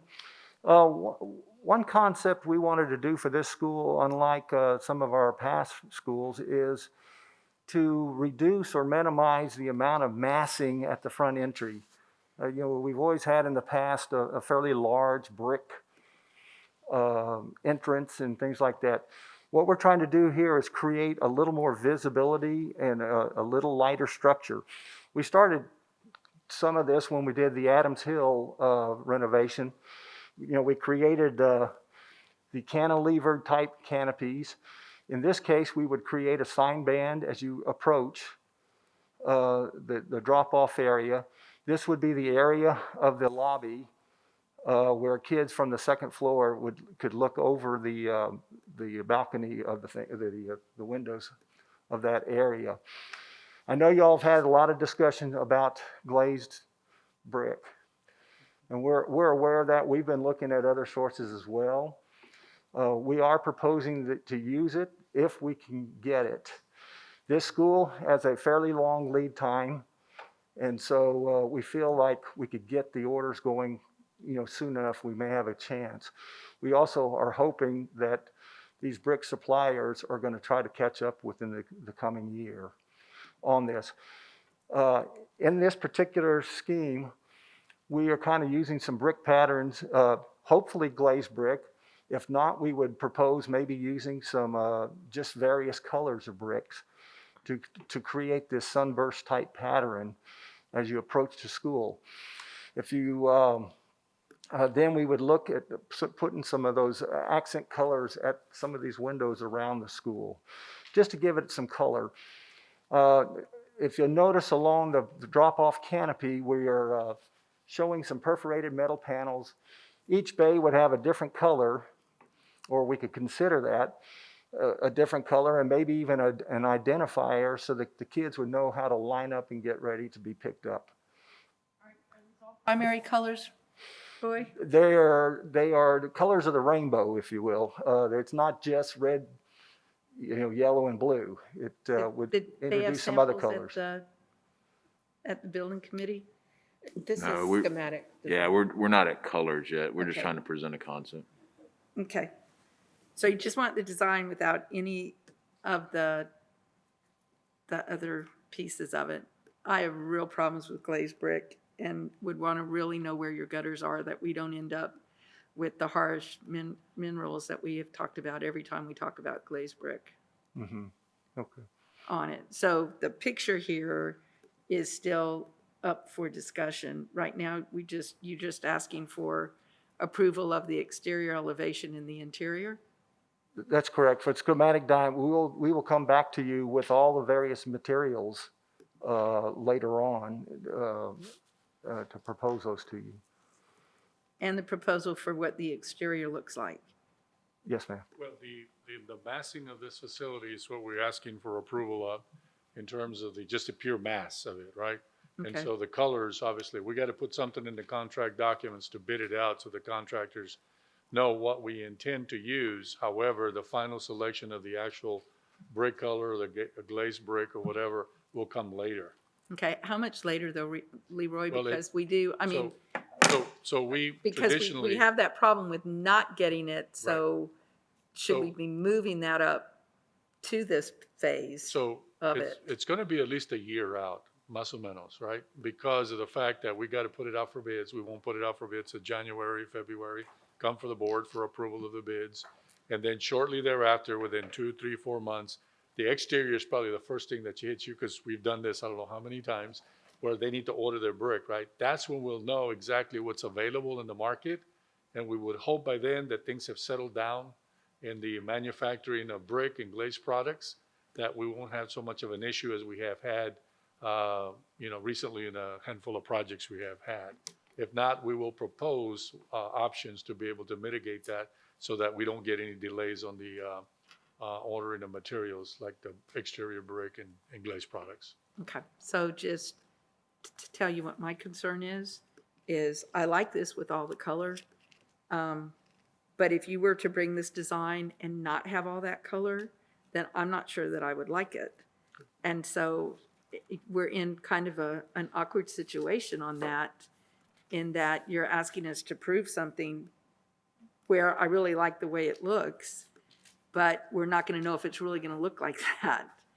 And that's the risk we have within the market that we have now, Ms. Chumley, simply because things are unstable with materials. And our hope is that things settle down significantly enough that we will get the product that we really want at the end of the day. If not, we will present whatever options we believe are in our best interest and let you review those and give us your thoughts, and then hopefully we can move forward.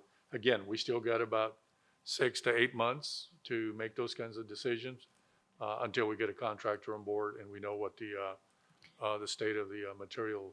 So Roy, if we couldn't go with glazed brick, is there a way that you could still introduce all that color and not different shades of brick, but is there a way that you could introduce all of that color into the exterior of this building? Yes, ma'am. First off, the perforated panels that we show in color, all of those we can have processed or manufactured in any colors we want. So that wouldn't be much of an issue. The area around the lobby of the building, we're showing that yellow. We have other options of materials. In fact, we're looking at either a painted stucco for that, or an insulated metal sandwich type panel with a Kynar finish that would give you the durability of that area. The only one I was saying about bricks is I'm saying that the sunburst we could almost achieve in a red brick and an orange brick for those colors. The yellow is what we would have to overcome and come up with an alternative if we can't get the glazed brick. All right, we've talked about, I can't remember who gave us that great presentation about exteriors, but maybe this would be one that we would look at some of those other options on exteriors too.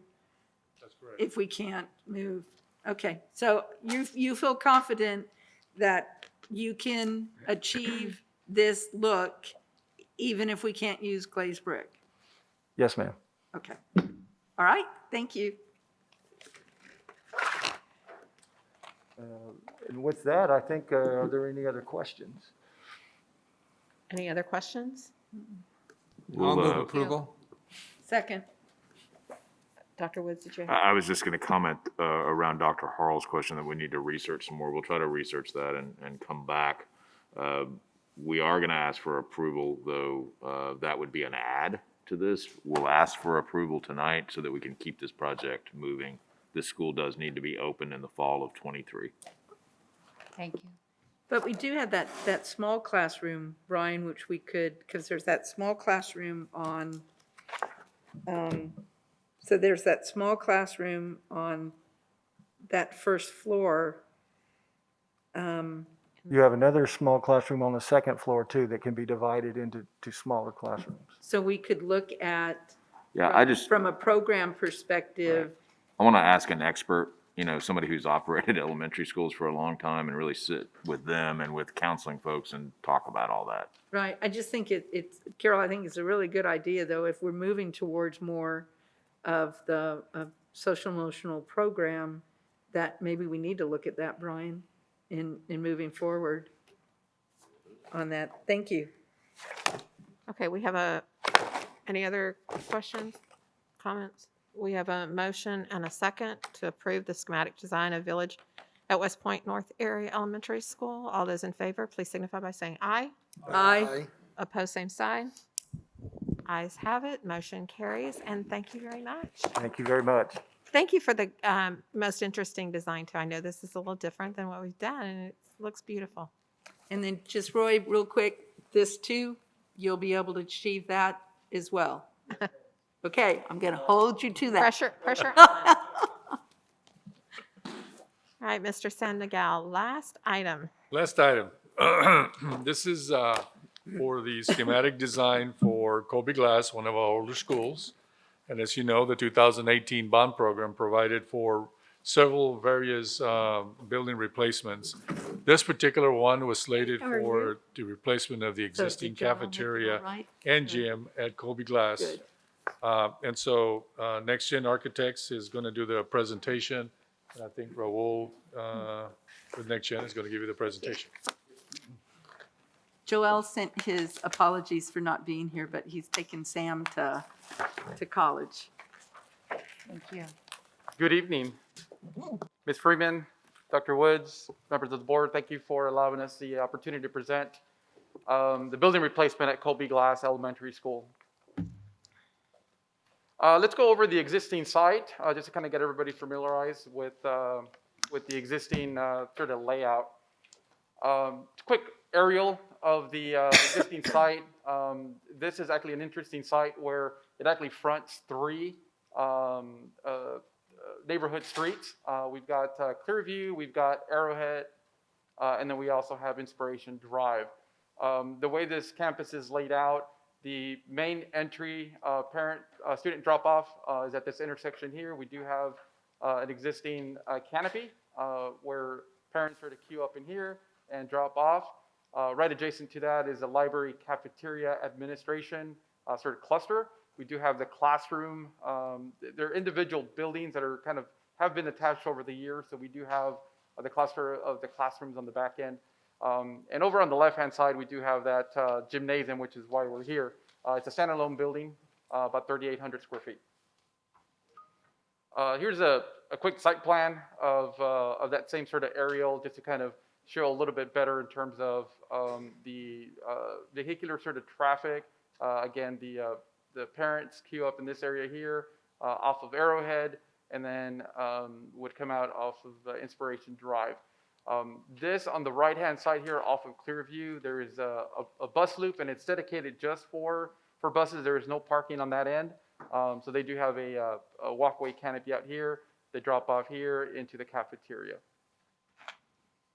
A couple of existing photos, just to kind of familiarize everybody with what we're looking at.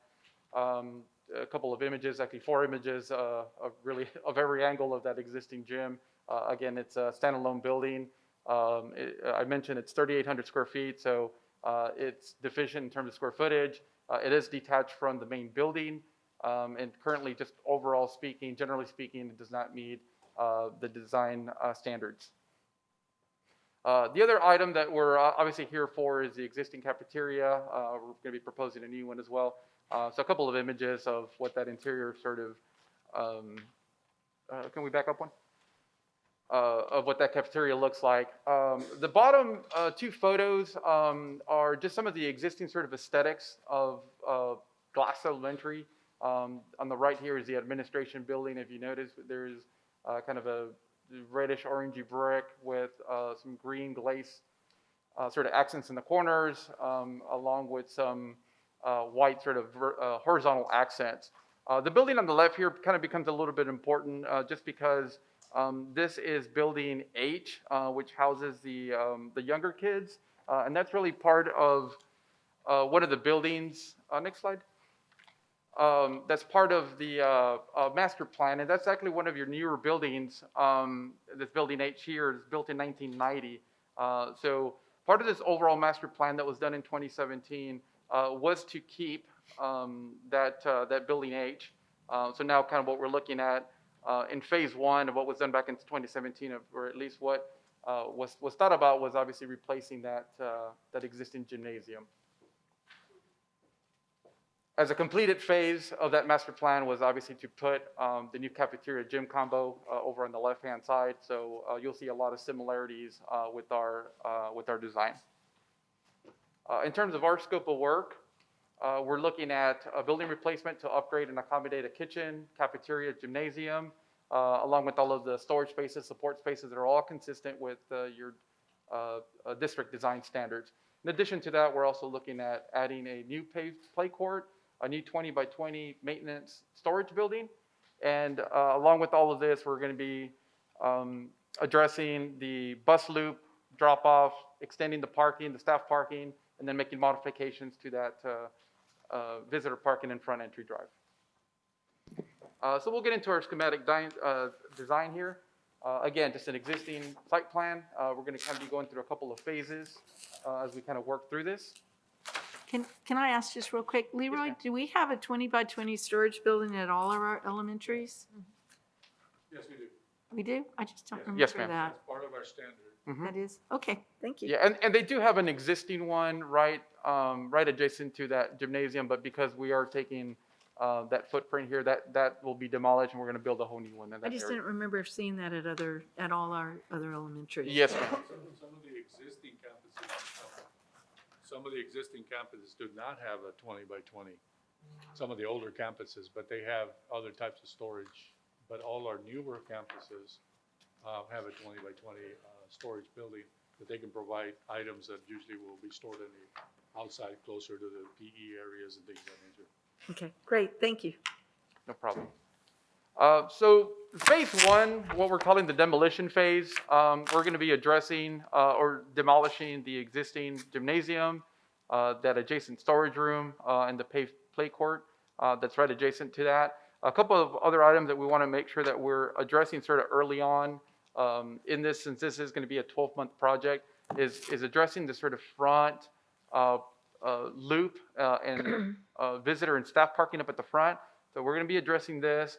And then the playground, the upper grade playground on the upper portion of the site here, there's some encroachment issues with our new footprint of our new design. So we're going to be looking at reconfiguring that playground in the summer of 2022. So in terms of phase two, this is actually when this project will be under construction. We're going to be looking at completing, like I mentioned, a couple of the items at front. Drop-off loop, we want to make sure that that gets completed before the fall or the first day of school of 2022. So the drop-off area, the parking, all of this will be completed. The new playground will get reconfigured. All of that will be addressed. And everything that you see here sort of delineated with the red line there is all of this will be under construction during the school year.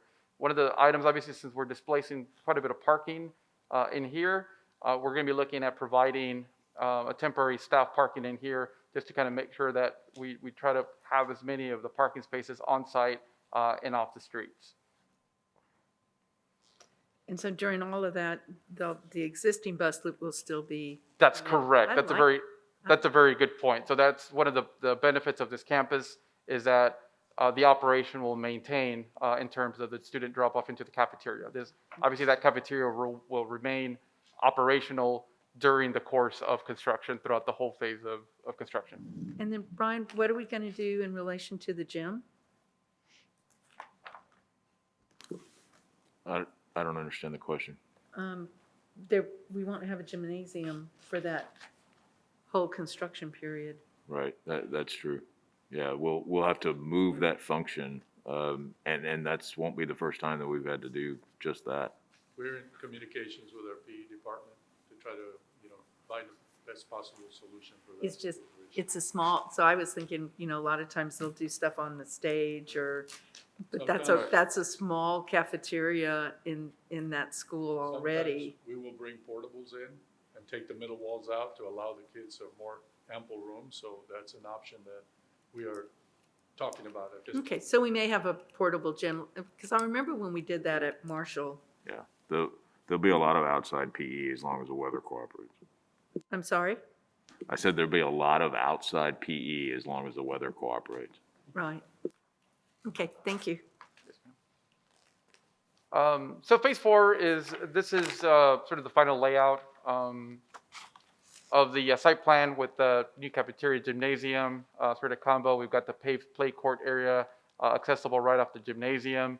Another thing that we're including as part of this project is a new chiller yard and kind of adding some new chillers. Each one of these buildings basically has sort of rooftop units or air handler units individually to all of this. So what we're doing is kind of setting the stage for future expansion of the site and having the capacity with the chillers. So as future phases occur, those can all be served by the new chillers on this project. In terms of the overall sort of floor plan and how that sort of relates to the existing campus, one of the major things that we wanted to make sure that we were able to accomplish is off this bus loop drop off, there is a covered canopy that allows students to come down into a sort of small sort of lobby area in the mornings and be able to go into the cafeteria, have breakfast, and then go out into their classroom without stepping foot outside as they currently are. There's another corridor that we're incorporating as well, and this would serve well at the end of the school day to where students can go sort of queue up for the buses without going into the cafeteria, so it really allows that sort of circulation from the classrooms out to the bus loop. One of the things that we're going to have a little bit of an impact, obviously, when we're trying to tie in this corridor into this existing building. There's a fourth grade classroom currently located here, and then there's a special education office that doesn't require as much square footage. So what we're essentially doing is swapping those two. Next slide. To where the smaller office now is located here that would accommodate that corridor kind of coming in, and then that fourth grade classroom gets the square footage that it originally had. Another thing that this accomplishes is, like I mentioned before, this building H is part of that sort of overall master plan where it remains. So we're really kind of looking at these two bookends and kind of starting that language and that spine between these two buildings that in future phases, new buildings could be sort of built kind of around that spine and that circulation right through there. And that's the reason you're not putting the connection or the entry at the end of the building? That's correct, yes. We're really kind of looking for the future phases of this campus. Leroy, if you can put a note on that for the next building committee, if you can bring back the 2017 master plan.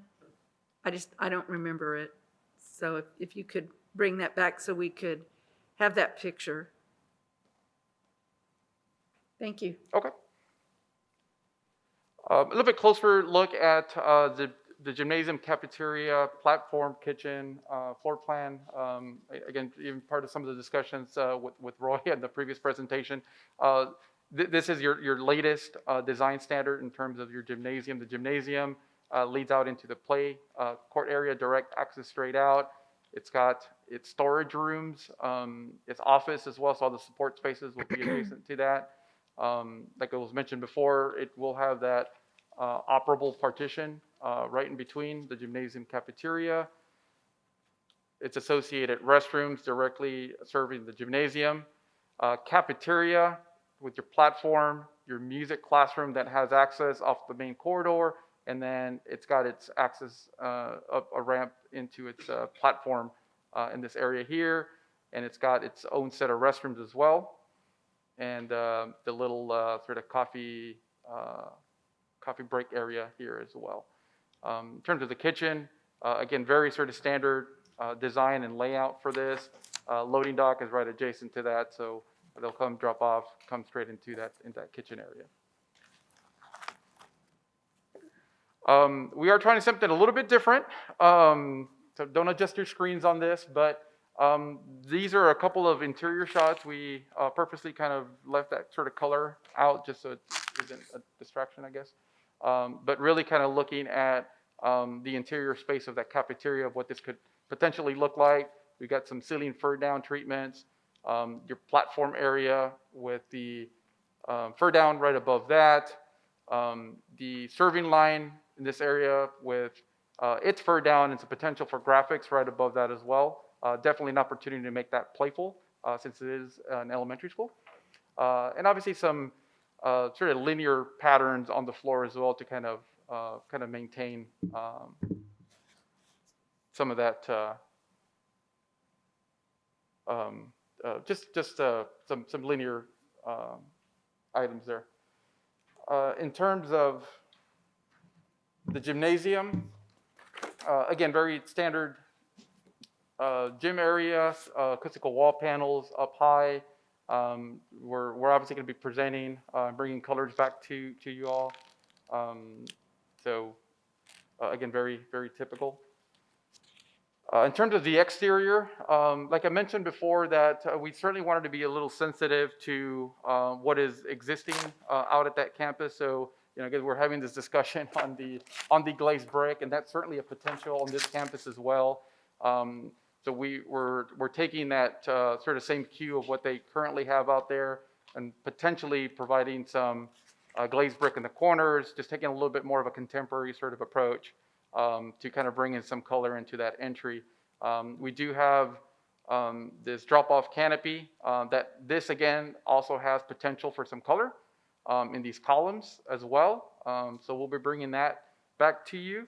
And again, we're really trying to keep this open, this being a bus drop-off, really trying to keep these sort of columns that are close to this drop-off, kind of keeping those, setting those back up against the building so there's a clear view of the students in relation to the bus.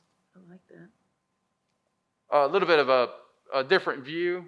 This is the entry into that sort of smaller lobby area. And this is that sort of long corridor that connects this lobby back to the existing building.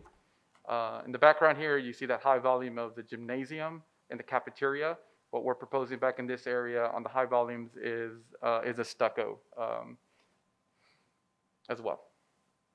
And I think that's all we've got. Where is that, where they're outside? Where is that entrance? This is the bus drop-off, the canopy, and this is what leads into that small lobby area right before you get into the cafeteria.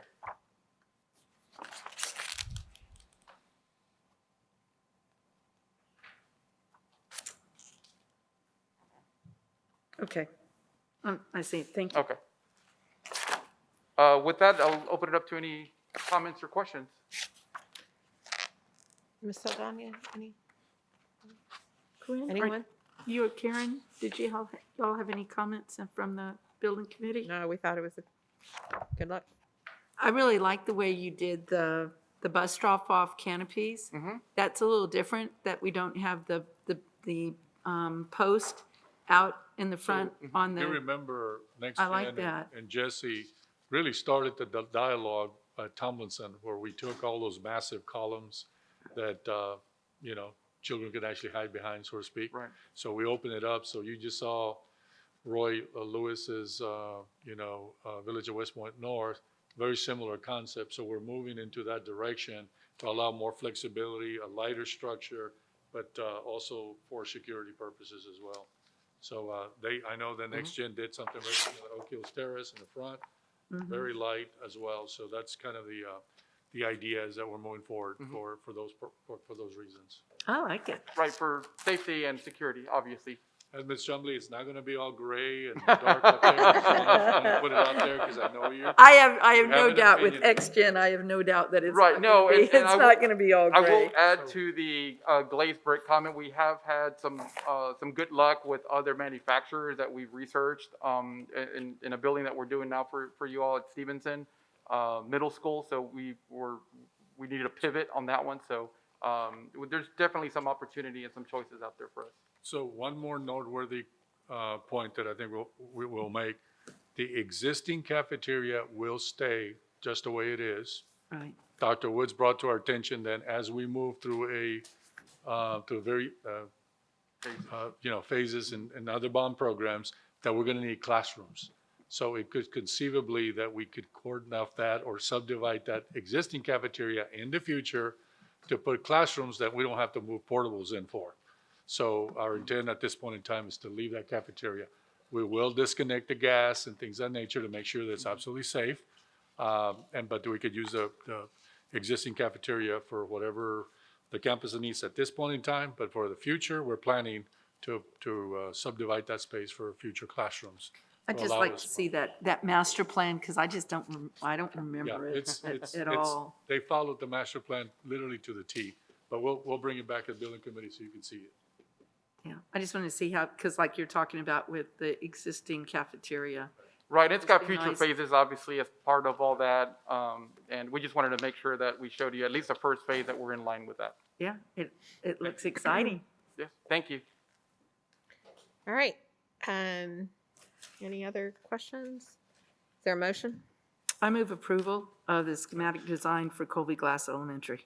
We have a motion and a second for Kobe Glass schematic design. All those in favor, please signify by saying aye.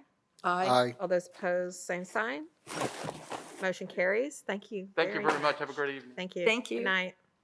All right. Next item on the agenda is under Business and Finance. Dr. Barajas. So just quickly, after many months of work on the budget for 21-22, we ask the board for final consideration to close out the 2021 budget, which is the first item on the list, and then to open the budget and to approve the tax rate that supports that budget for 21-22. And with that, I'll be quiet. All right. Thank you. The budget amendment number 3 to close out the 2021 year. This annus horribilis, the general fund has a deficit of $22 million.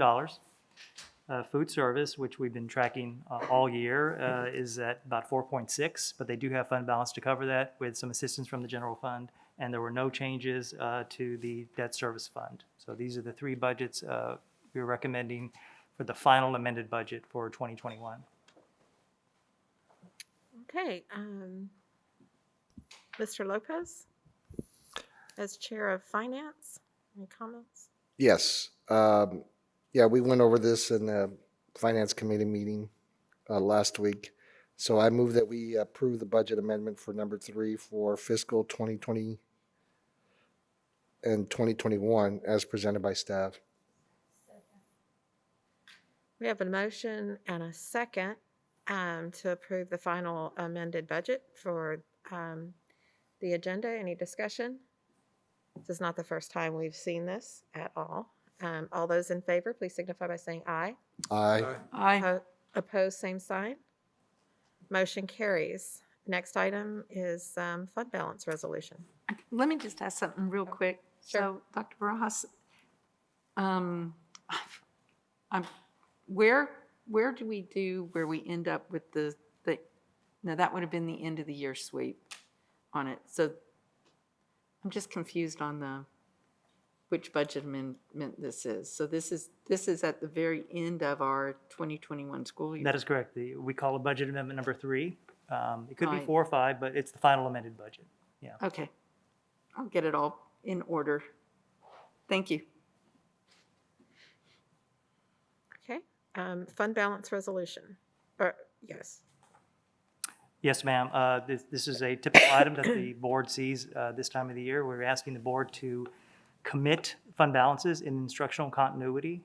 But a little twist here is that we're also asking the board to uncommit some fund balances that the board committed last August in order for us to free up those dollars to put in a more appropriate capital projects funds. But essentially, it's this having the board do a commitment and an uncommit for what was committed last year. Mr. Lopez, do you have any comments? Any comments regarding the fund balance Yeah. resolution? No, I think, Melissa, did you have a question? No. Oh. I move that the board approve the fund balance resolution as presented by staff. We have a motion and a second. We don't have to read the resolution. is it? No. No, it was just. Not on this one. Okay, thank you. The only- All those in favor? Wait, signify- the only thing is I just want the verification on this, Yes. that we commit that fund balance, but if during the school year, we need to move those funds from that designated place, that we will be able to do that. That by moving them into, so say I'm moving the funds into technology, I'm taking them out of the fund balance, and we now find that we need them for something else, that we are not tied now by making this commitment to those funds having to be spent for what we have put them in that. The board will always, and the superintendent as well, always have access to these dollars through the budget amendment process to either bring them back in, or at the end of the year, for instance, if we wanted to use some of that, you would uncommit less dollars in the instructional continuity and then free that up to be used for whatever purpose the board or the superintendent deems appropriate for that next fiscal year. But they're always accessible to the board and the superintendent. Okay, thank you. Okay, so we have, I forget where we Right, are. you got a motion and a Right. second. Yeah, you got a We have motion and a I second. know we have a motion. Call yeah. for your vote. All right. A motion and a second to approve the fund balance commitments. All those in favor, please signify by saying aye. Aye. Opposed, same sign. Motion carries. Item number C. This was the 5th time that this board will consider a defeasance resolution. That's just a fancy word for basically paying off a lot of debt. We were able to look at a $46 million principal payment that we can make in June of next year to basically erase that amount of debt from the books at the existing tax rate without going up 1 penny on the INS tax rate. So we're asking the board to authorize the district to defease the variable rate unlimited tax school building bond series 2012 next June in the amount of $46.4 million. Okay. Any questions? I will say one thing. This is a great this is great that we can actually do this because of our aggressive debt management plan, that we can pay off some of our debt. And I agree with Mr. you. Lopez? Right. Basically, we're just building capacity, trying to pay off our debt and build capacity. So with that, I move that the board approve the defeasance resolution as presented by staff. Second. We have a motion and a second to approve the defeasance resolution. Any further discussion? All those in favor, please signify by saying aye. Aye. All those opposed? Motion carries. Item number D, we're almost done under budget and finance. Yes, ma'am. After 8 months of work, we're finally at the point now where we have the budgets prepared for consideration by the board to adopt the general fund, child nutrition, and debt service. We did talk about these at the finance committee, but we also have talked about these at other presentations that we made for the compensation plan. So it's all coming to fruition here for you to consider these 3 budgets for adoption for next year. All right, again, not the first time we've seen this. Any questions? Is there a motion? Madam President, I move that the property tax rate be fixed. No, sir, this is just for the budget. This Oh, is the I'm budget. sorry. Yeah, this is the budget. Oh, I went to the wrong. I'm sorry. I skipped that one. All right. Yeah, I move that that the board approve the 2021 budget as presented by staff. We have a motion and a second to approve the 2021 budget. All those in favor? Yes. Wait, I'm sorry. Sure. Where is our final bottom, where is the bottom fund balance? Where is where is it showing? Well, on page, for the general fund, for instance, which is the revenues minus expenses, you see that there's a $34.6 million deficit. That, in essence, will be coming from fund balance, wherever fund balance is going to end at the end of the 2021 year. But of course, we haven't had the audit to know exactly where that is, so we're just showing you what the deficit potentially could be from a budget perspective. Okay, so Renee, and I know that you've set this up differently, and I've I'm used to the way that we used to see this. So if I'm looking at this, what is my fund balance? What is the bottom line? What is my fund balance? You'd have to go to last year at the end of 1920 to actually know where your unassigned fund balance was at that time. We haven't closed out 2021 yet, so I couldn't give you a figure as far as that $34.6 million, how would that affect unassigned fund balance, because that hasn't been calculated yet. The only number we have is from the end of 1920. Are you asking about fund balance, or are you asking about next year's budget? I'm just trying, Brian, I'm not used to the way that this is set up, so I'm sorry, I'm frustrated with it.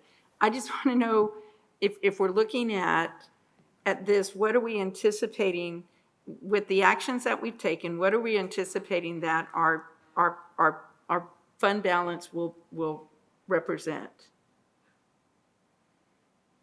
It's all predicated on where fund balance will end at the end of 2021, which we don't know yet because the results of operations for 2021 are unknown at this time. You'd have to go back to the end of 1920, which when the final audit was done, unassigned fund balance in this case, for instance, was $218 million. So if you wanted to use that number, then you would take $34.6 million that this budget has a deficit and take it off of the end of the 1920. Thank you. That's what I needed. Right. The other thing I'd comment, though, is that, remember, this budget is built on, and y'all have all seen the assumptions that the budget is built on. And so if we have to adjust during the year, that number may shift, right, one way or another. The other thing that's not accounted for here is any kind of sweep at the end of the school year. So this is a best estimate based on all those assumptions you've seen in the past. I think what I need to do is just go back and see what was the end of the budget at the end of the 1920 school year. I think that will help me. I really, we'll talk about the rest of that some other time, but I'll just do that. I'll pull that information and I think that will help me be able to put this into perspective. Yeah, that's easy to do. Thank you. Okay. Item E. And the last item is for the board to consider the adoption of the total tax rate, which is broken up into two components that we need to actually fund the budget that you just approved. The overall tax rate is going down by 2.44 cents, all on the M&O side. And the INS rate is 0.3355 for the 11th year in a row. Yeah, as I mentioned at the beginning, because of the functionality of House Bill 3, because of the way property values have been behaving, we're actually recommending an M&O tax rate that declines by just shy of 2.5 pennies over or under what we have in the current year. Okay. Questions? Nope. All right, is there a motion?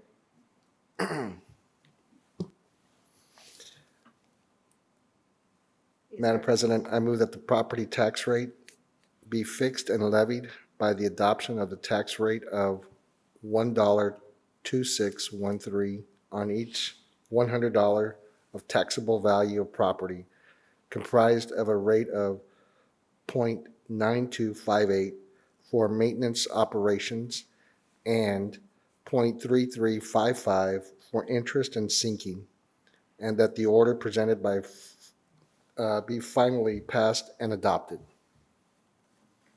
All right. We have a motion. Do we have a second? Have a motion and a second. All those in favor, please signify by saying aye. Aye. All those opposed, same sign. Motion carries. It's great to have drop the tax rate or the M&O side for 2.5 cents. Yes, ma'am. It is. All right. Next item on the agenda is under, thank you, Dr. Barajas.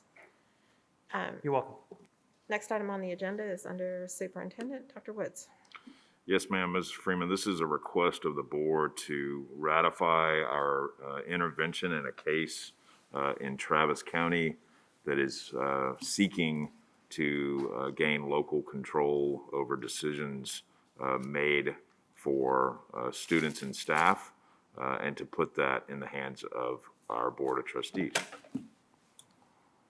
I move approval. Second. Dr. Woods, I think this is just absolutely wonderful. We are the closest people to our community than, and the state's very large, and everybody has different needs from one side of the state to the other. So I think this is great that we can participate in this. All those in favor, please signify by, I'm sorry, there was a motion and a second to approve. All those in favor, please signify by saying aye. Aye. Opposed, same sign. Motion carries. Dr. Woods. Yes, ma'am. Each year, the board considers attendance at the various conferences and events that you see listed in the agenda item. Because these events are not covered in policy, we ask the board for consideration such that members can attend should they desire to do that. So, I guess the comment that I would add here, one, there's the MASBA conference, I think, is coming up the end of next week. So y'all check that. You should have gotten information on the MASBA conference if you're interested in going. If you don't have it, you can Google MASBA. Their conference is coming up, and it's here in San Antonio. So there wouldn't be any hotel stay except for a fee to attend. So you might want to look that up. Mr. Blunt, the Texas Black Caucus Summit is... It's going to be in March. I got to look. I think maybe the 17th, 18th, but it's in March, mid-March. And it'll be in Round Rock. Okay. And then for the future, since this is, I assume that this is the time of the year that we always bring this to the board. Perhaps we can do it earlier because MASBA's shifted their timing. We can move it to It could- July or any Yeah, time, it could, really. yeah, or maybe even January, I don't know. Whatever makes sense. Okay. And we do have, I'll find it, we have a while to submit names for the NSBA Advocacy Institute. So we need to consider that as well. Karen, do we know if it's going to be in person or if it's going to be virtual? The plan is to have it in person as of right now, but as we all know, things change. All right. Is there a motion? I move approval. We have a motion and a second to approve the board member attendance. I'm sorry? We have a motion and a second to approve board member attendance at these various events. All those in favor, please signify by saying aye. Aye. All those opposed, same sign. Okay, motion carries. And unless there's an objection, that is the end of our meeting. And we do not have an executive session for this meeting. That is true. I would just point out that in your blue folder are athletic thank you. passes. Please don't just toss that away. That's in your blue folder. Thank you. This meeting is now adjourned. Thank you all very much. Appreciate it. Good job.